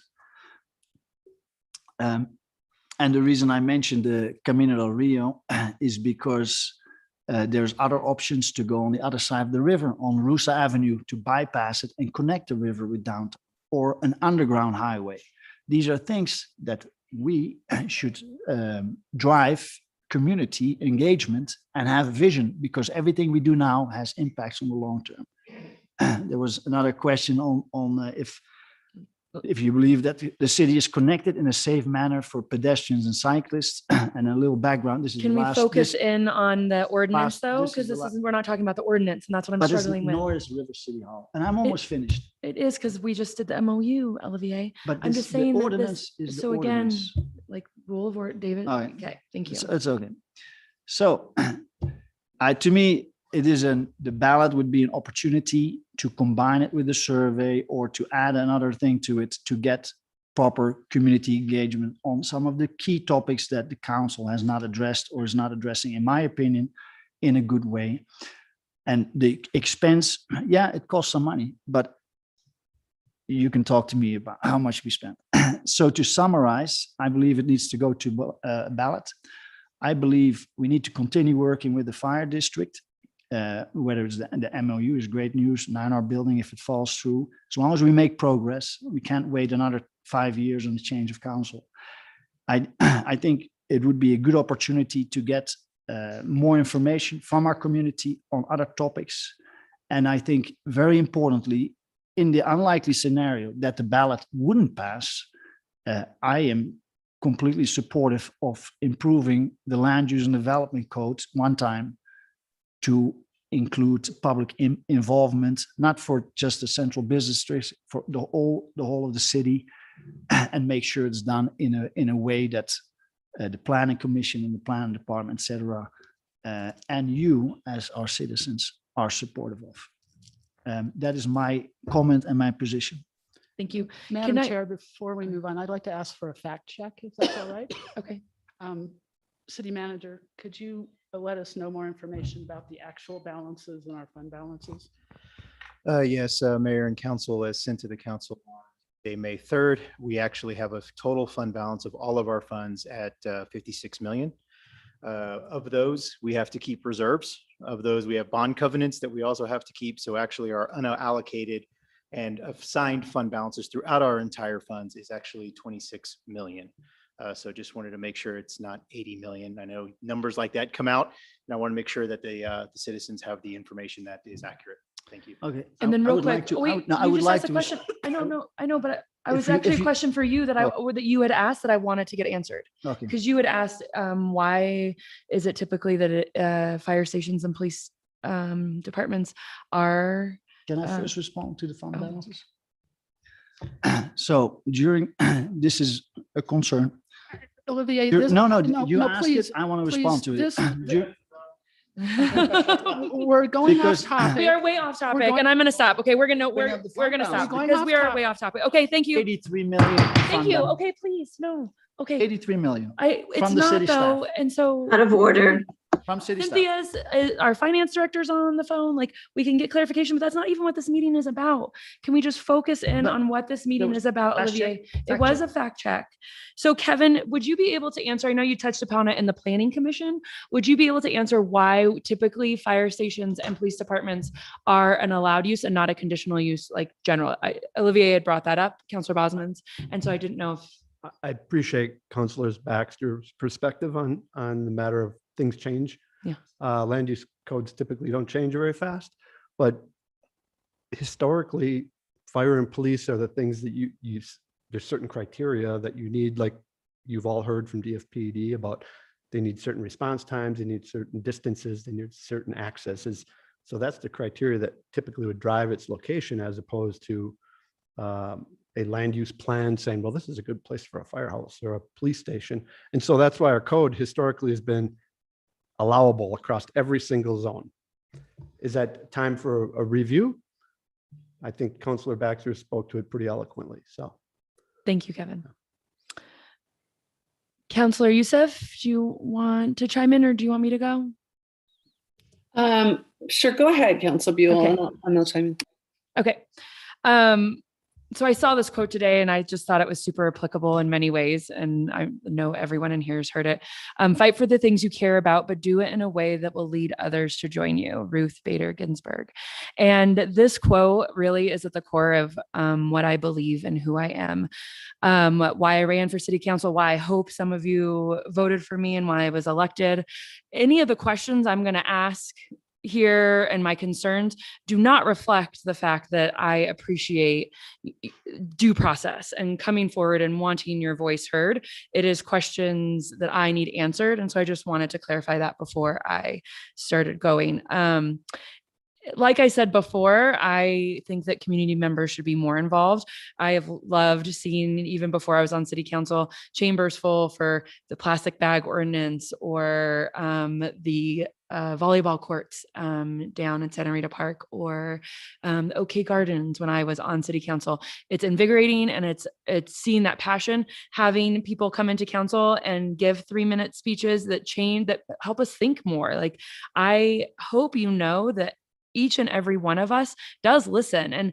And when a few of you brought up during public comment that we changed the line at Buckley Park because of that, we do listen and we do care. And any one of you that has asked me to talk about this project, I have met for coffee. I have had phone conversations with, I have gone on walks with. I've listened to public comment, done my research. I've walked every property end to end that the city, the 9R property owns in downtown Durango. And so if you think we have that we've been in the silo and we haven't continually been talking and looking at all possible possibilities in conjunction with the sale that happened, you're wrong. And I'll say that flat out. We have been. As even now, clearly with the MOU going through, as many people on the Citizens Initiative know, we can't talk about certain things as we'll lose executive session privileges and voting privileges in the future. I think it's important to remember that the city was not notified by 9R that they were potentially selling to the fire protection district. As a matter of fact, the council before me met with 9R and a developer from Texas and talked about what potentially was going in there. And that's staff met, so not council, sorry, staff met. And that is what we based our plans for URA on. It was last minute that we found out, along with you all, that the fire protection district made a bid and was awarded the job. Since then, City Council has taken our time to understand the issues and receive public input. We've had the opportunity to talk to DFPD and ask questions and gain an understanding of their position. In the joint meetings, if you go back and listen to the joint meetings, there's numerous times where we have had discussions about other city properties and said we were open to discussions about them. And so in conjunction with what the sale, talking about potential police and if we support it or not, we were also always talking about other properties and the potential as well. These conversations led us to Tuesday afternoon, where City Council authorized the city manager and the city attorney to negotiate an MOU with the DFPD.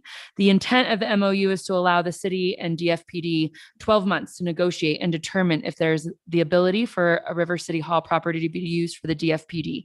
And yes, Mayor Noseworthy and council made it clear that we did want a public process as applicable through that.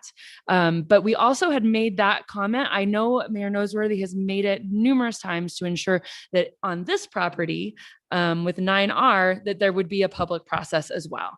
And so you can go back to council meetings or DFPD meetings. And I know for sure, I remember Mayor Noseworthy and most of council agreeing to that this, regardless of what our like rules and regulations say, the land use development code, we were going to make it a public process because we understood what this property meant to people. Let's see, I can say without hesitation that all 5 of us are doing the best we can and what we believe is in the best interest of the community. And this council that was elected by the residents of Durango in an election are smart and engaged Durango citizens. We care about this community and we will make the best and most well-informed decisions we can. Just because you don't agree with certain decisions doesn't mean it isn't it isn't what we believe is in the best interest of our community, and that there isn't a public process. It may not be as involved as you would like. And to that, I have suggested to a few people that in January, come pick up a packet and run for city council and sit here in this seat and then you can understand kind of some of the positions that we're put in.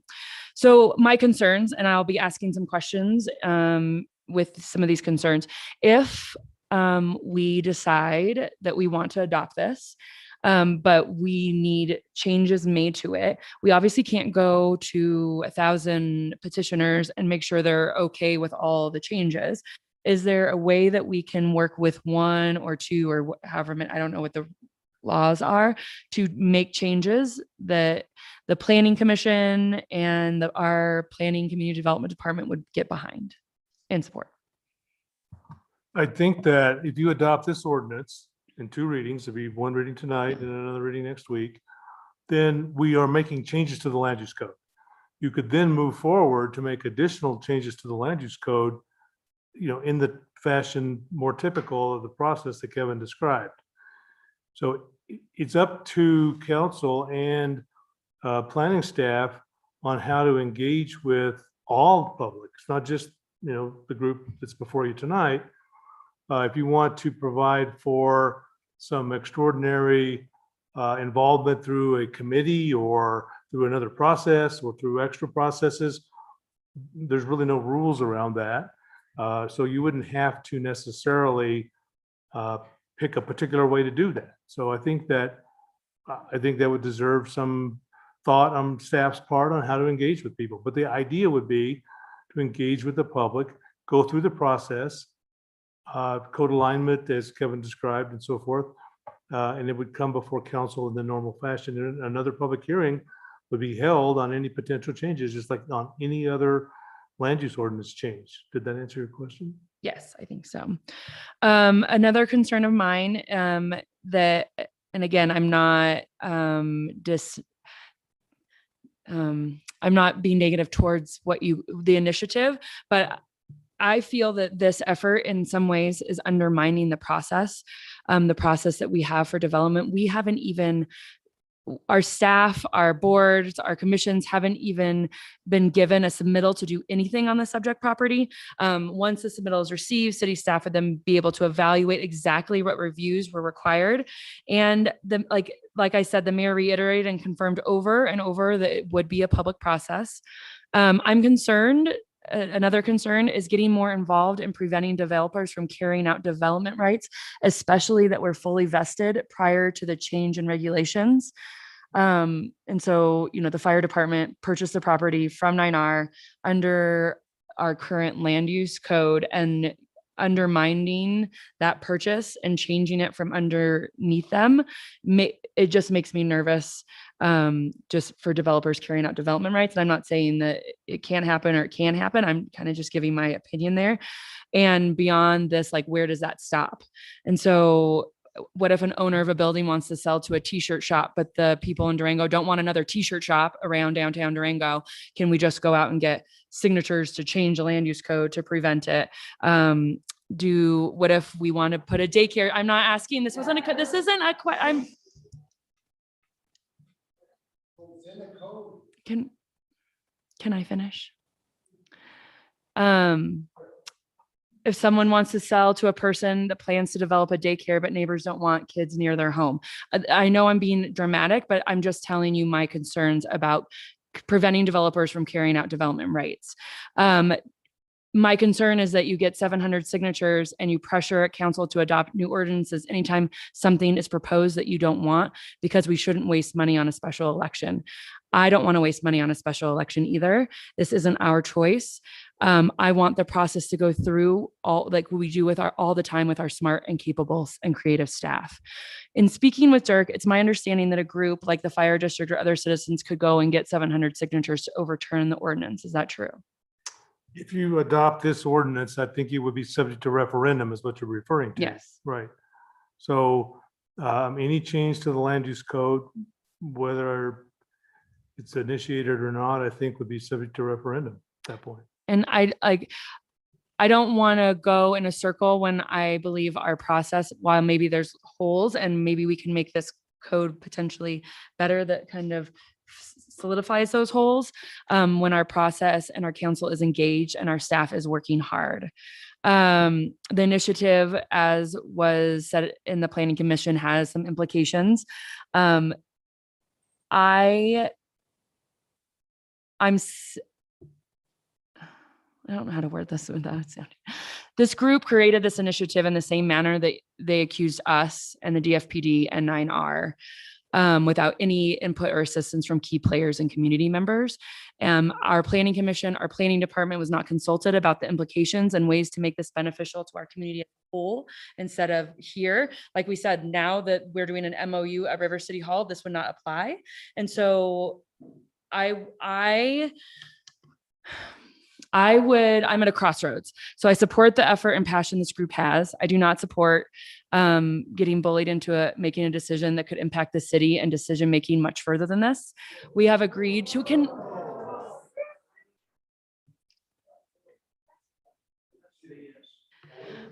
Hear her out, please. Hear her out. I know, I'm going to finish, and let me finish. We have agreed to a public process for the fire station plans and property. We are listening. We are doing our homework. We all love and care about the city.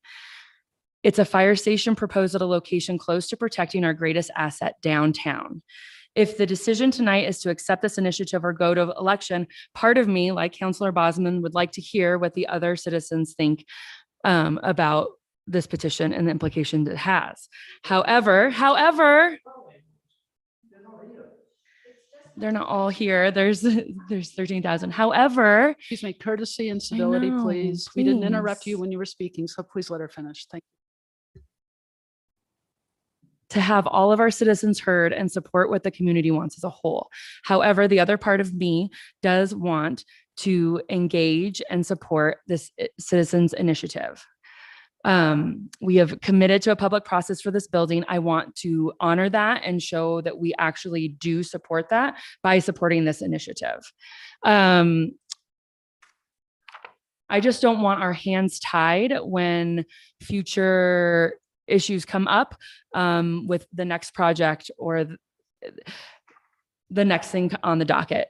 If possible, my support is to come to a compromise, because in my book, finding a reasonable compromise is a win, where we can disagree and not be disagreeable, where people are civil, respectful, and supportive, even in the face of disagreement.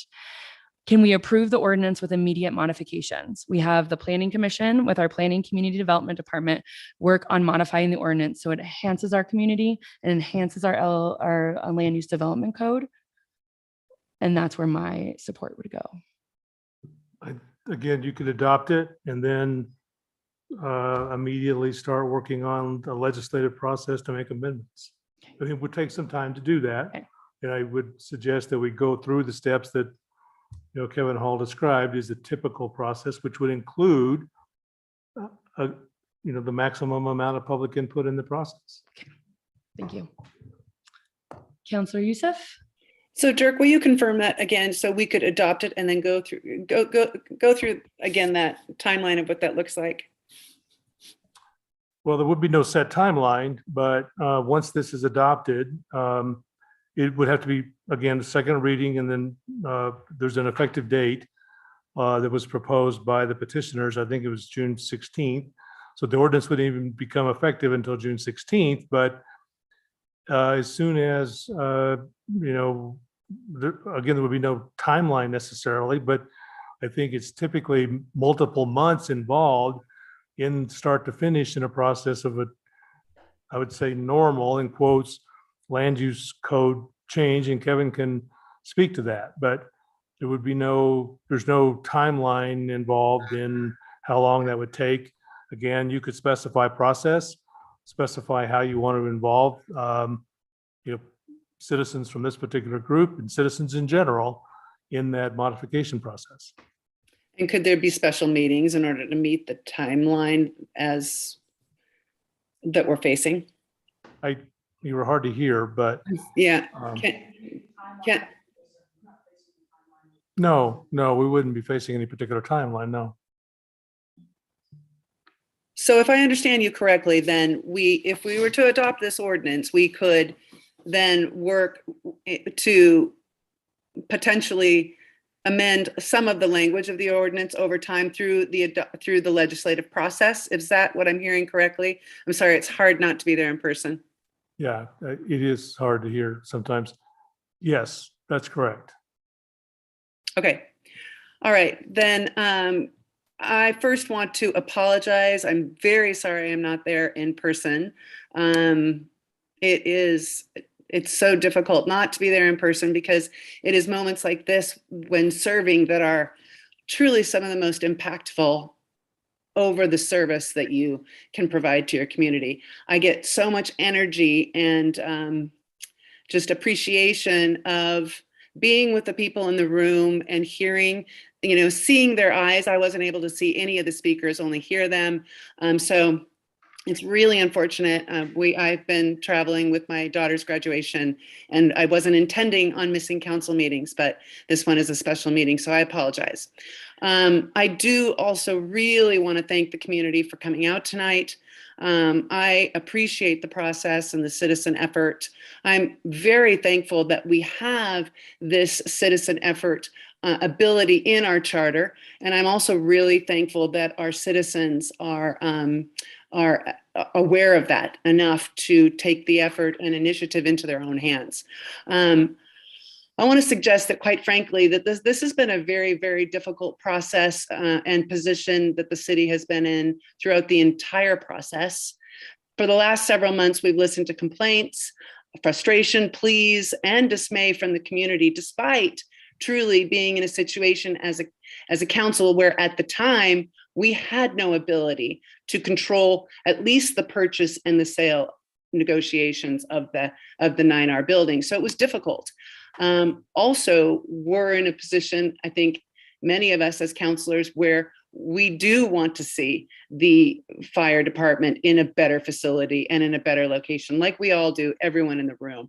But we recognize that it's been I feel like, as one counselor, it's been a very difficult position. And also, I want to just suggest that under the current ordinance, I knew that this development would have to go through our normal challenges, normal channels of planning commission review. And I had confidence in that process myself. I also served on council when we looked at the train station lot for the DFPD, but the community at that time was up in arms as well over that location, arguing that it was definitely not the highest and best use of that location. And so we moved forward. And once again, now we're hearing from our community that this site, the 9R site, is also not the highest and best use of the location. So it's just a tough situation all the way around.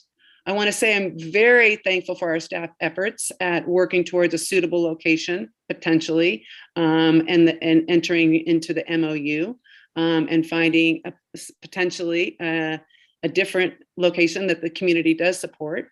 But I find ourselves in the same position now, with a loud portion of the community, a significant portion of the community not in favor of the 9R building being a suitable location. And while we did not have the ability to impact the purchase, this citizens initiative is allowing for the community and the council to potentially have a greater role and voice going forward. And as I came into this meeting completely torn, I'm hearing all of my counselors echo the same point. I share the difficulty of this decision. We do have to make hard decisions. That's why you elected us. But I came here tonight without a decision made because I wanted to hear from the community and I wanted to really listen before I had a decision made. And I can tell you, I also listened to the Planning Commission minutes and I heard what they had to say, that perhaps the city could be doing more and the city could be doing better. And I believe that we are trying to do that and right now. So I want to suggest that tonight I have listened to the community. I have heard you.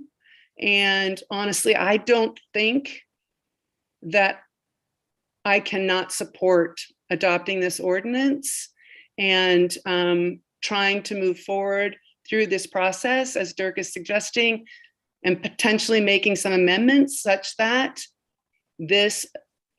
we can potentially make this ordinance suitable for our land use and development code, because I did hear from our planning commission that the ordinance is flawed and that there are some unintended consequences that sometimes come out through the process of developing that ordinance normally. So I guess my point is that I'm supporting that we adopt this ordinance. I'm hearing from enough of the community for me that is suggesting that this is a citizen-driven initiative. I want to listen to the citizens. I believe that is the best thing that we have going for our community, is that our citizens drive action. That's why I love it. That's why I love being involved. And I want to support that. And I believe that I'm hopeful that together through the process, we'll be able to come to a path forward that is in the best interest of the community and the land use and development code and the fire station and the police station. So I approve, I'm in favor of adopting the ordinance.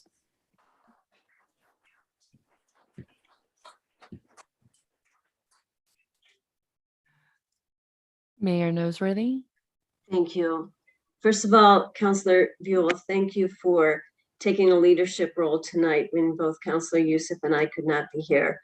And to those of you in the audience, my apologies as well. I did not intend to be in isolation in London with COVID, but here I am. So please forgive me, as is my husband, in a separate room in isolation.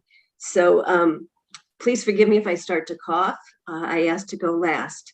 I want to start by just saying, with regard to city assets, not 9R or anything else, what do I expect of myself as an elected official when it comes to city assets? And what I expect is to consider what could be, what's the best option, and what else could be, what does the city need and what could be. And I find it interesting because so many people told me, well, just put the fire station where it is. But that's not involving a conversation with the community. That doesn't say, let's consider what all could be here and let's talk to the neighbors. So I can't do necessarily to River City Hall what you might feel has been done with 9R. So I have to say that I am committed to having a thorough exploration of what could be, which may include, as we discussed, the fire district, obviously, with the intent of that. But I think we have to look at what else can go around that. I'd also like to thank all of you for showing up. This is democracy at work, right? I mean, de Tocqueville said this, these Americans, they're peculiar people, right? So I want to thank you for being involved. But I also want to talk about citizen involvement. And I really thought about this word democracy coming into this meeting tonight. And yes, this is democracy at work. 1,100 people signed this petition. But there are 12,700 voters in our community. And what is our responsibility to them for every person, every citizen, a registered voter, to have a say, one person, one vote. So I appreciate so much the work you did. And what you did was bring it to a discussion. So if you asked me tonight to vote this, to approve this versus that, I would probably have to say I would bring it to a ballot. But as I have heard, there is a third way. And I always like to think there's a consensus building way. And what I hear is that there's a way to actually address the code, the shortcomings in the code, and to do that in a thoughtful, substantive, in a way that isn't necessarily tied to one instance or one location. So I would like to say that I appreciate your work, but I also would like to say that should I support this, it will be on the condition that we immediately go about fixing the shortcomings in what the Planning Council has described in this ballot language, and actually fixing it in a bigger way. So I hope you can understand that.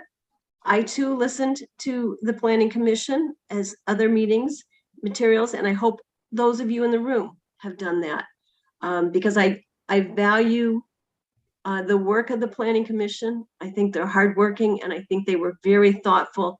And I think you should know that if they had to make a voice, and Kevin, please correct me if I'm wrong, they would not support approving the ballot as written. So I would like to share that with you, and just thank you for coming out, for actually being respectful, civil, and understanding that I think every counselor brings his or her best intent to their work.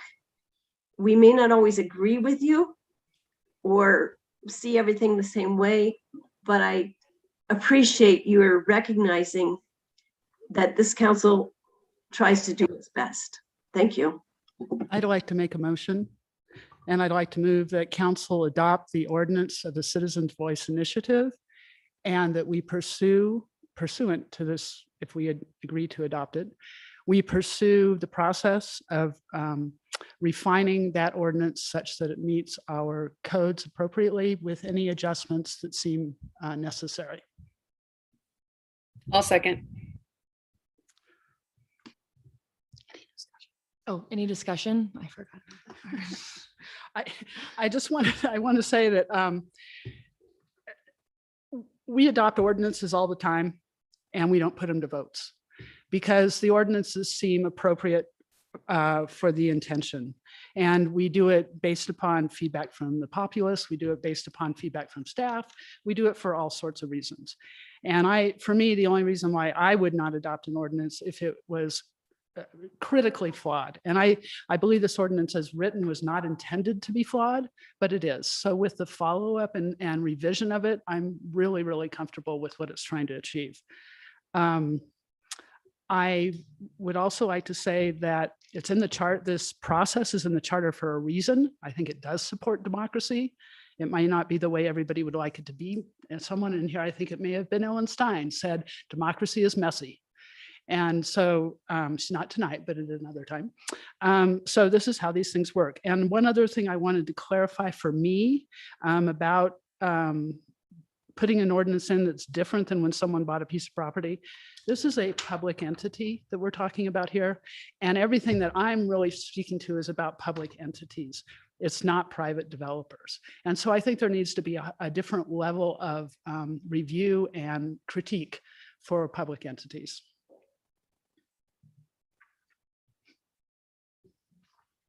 Any other discussion? Yeah, I will vote no on this. I think the end result will be the same because we have the MOU. So the biggest concern is the fire district building at 9R. And the reason I vote no is more principle. I am very concerned that we're setting a precedent. If you have another topic that is not right and you bring a citizens initiative forward, the fact that a council is going to just adopt it and with the intention to straight away change it, I think is very thin ice. I'm sure it will pass. So that's all I have to say. Thank you. Any other discussion? Just wanted to make sure Mayor Noseworthy is hearing. I could not hear what Councillor Bosman had to say. Shall I repeat? Yes, please, because you were very unclear. Please, we couldn't hear you. My apologies. I said I'm gonna vote no on this motion. What did I say? The end result will be the same. The topic of concern is the fire district building being a 9R, and with the MOU and the interest from the fire district with city staff and council to find a better appropriate location as long as we make progress, I guess, is the end result. The no vote is primarily on principle, and the principle being that if there's another topic of concern to our citizens that gathers a large group of citizens to do initiative, and then as a council, we adopt it with the intention to straight away overturn it or change it, I think is very thin ice. I would have liked to see it go through a ballot, and then if it goes through, then change it. And if it doesn't go through, we still make that change to make sure we have that public engagement. It doesn't, the end result is the same, but I would like to chime in and say that I am hopeful that through this process that we learn together to work on things collaboratively earlier on, that we sit at the table earlier on and can make sure that changes to our land use development code or ordinances we're bringing forward, benefit all of us together. Where we achieve our goals because everyone recognizes that we are on the same team. And we might not agree on like how to get there or the same game plan, but I think that in the end, all of this is it's like a willingness to collaborate to make our community exceptional. And that is why I support passing the initiative, but with modifications to make it and our community exceptional, and hope that the community citizens initiative wants to do the same. So any other discussion? Okay, then let's have. I do. I have Oh, a moment, sorry. please. Sorry, yes, sorry. Yeah. Thank you. I just wanted to pull out some of the quotes that I took from the Planning Commission meeting on, was it Monday night? These are quotes. The ordinance is flawed. It has unfortunate side effects, unintended consequences. People recognize the effort very much and appreciated it. But I also want to point out that the citizens group could have approached the Planning Commission to amend the code at any time. And I do want to, I want this to be a learning process, because at any point in time, if there's a concern about the code, you don't necessarily have to go through this process. You can, this is what I took, and I think Jeff and several people are here. At any point, citizens can come to the Planning Commission and recommend changes to the code. So I do want to recognize the effort and all the work that went into it, but I also want to say, through a learning process, and I think we all have learned through this, there are ways to engage with each other that involve direct contact and conversation. And maybe that's important for us to know going forward. Thank you. Yes. Yeah. I just want to add to that. I think we need to step up to the plate. And it is very unfortunate that you guys had to have gone through that effort. And that's all I have to say. I just want to say, I guess, also that I really appreciate the effort. Again, I think it's been impactful, and I think it's causing action, and I think that is what the initiative in the charter is intended to do. And I am hopeful as well that we'll be able to arrive at the best solution. I know everyone in the room and everyone who's listening wants the best solution for Durango. People care about our community. We want to do the right thing, and I trust that we will. Could I also ask Councillor Baxter, since you made the motion, can you remind us all of the caveat that you provided with your motion?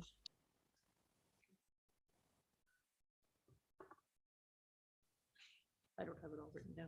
Okay, I may not get it exactly right. I didn't write it down, but that we adopt a citizens' voice initiative ordinance and move forward with maybe aligning it is a better word with the way our code process works, and going through the vetting process to make it achieve its purpose and in line with its desire, but also have it be in line with city code and how we do that process. And that's something like that. I don't remember exactly what I said. Does that seem right, Dirk? Doable? Okay. I just want to make sure we're doing. Okay, great. Perfect. So, okay, roll call. Let's do a roll call. Vote. Let's do a vote. Mayor Pro Tem Youssef, Yes. Councillor Baxter, Absolutely.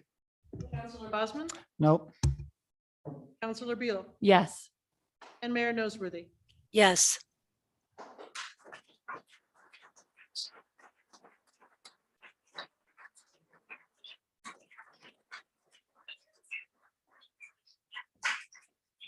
Okay, and then with that, I will adjourn the meeting. Thank you. Oh, for the second meeting. Okay. Yeah. It's adjourned. Yeah, we'll get it out. But yes.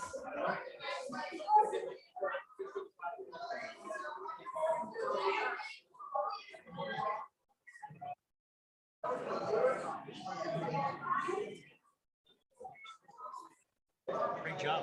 I know that had to be tough with the crowd. It's fine, I don't even care. Jumping in and leading the meeting. Oh, right. Thank you. Yeah, right. Congratulations on.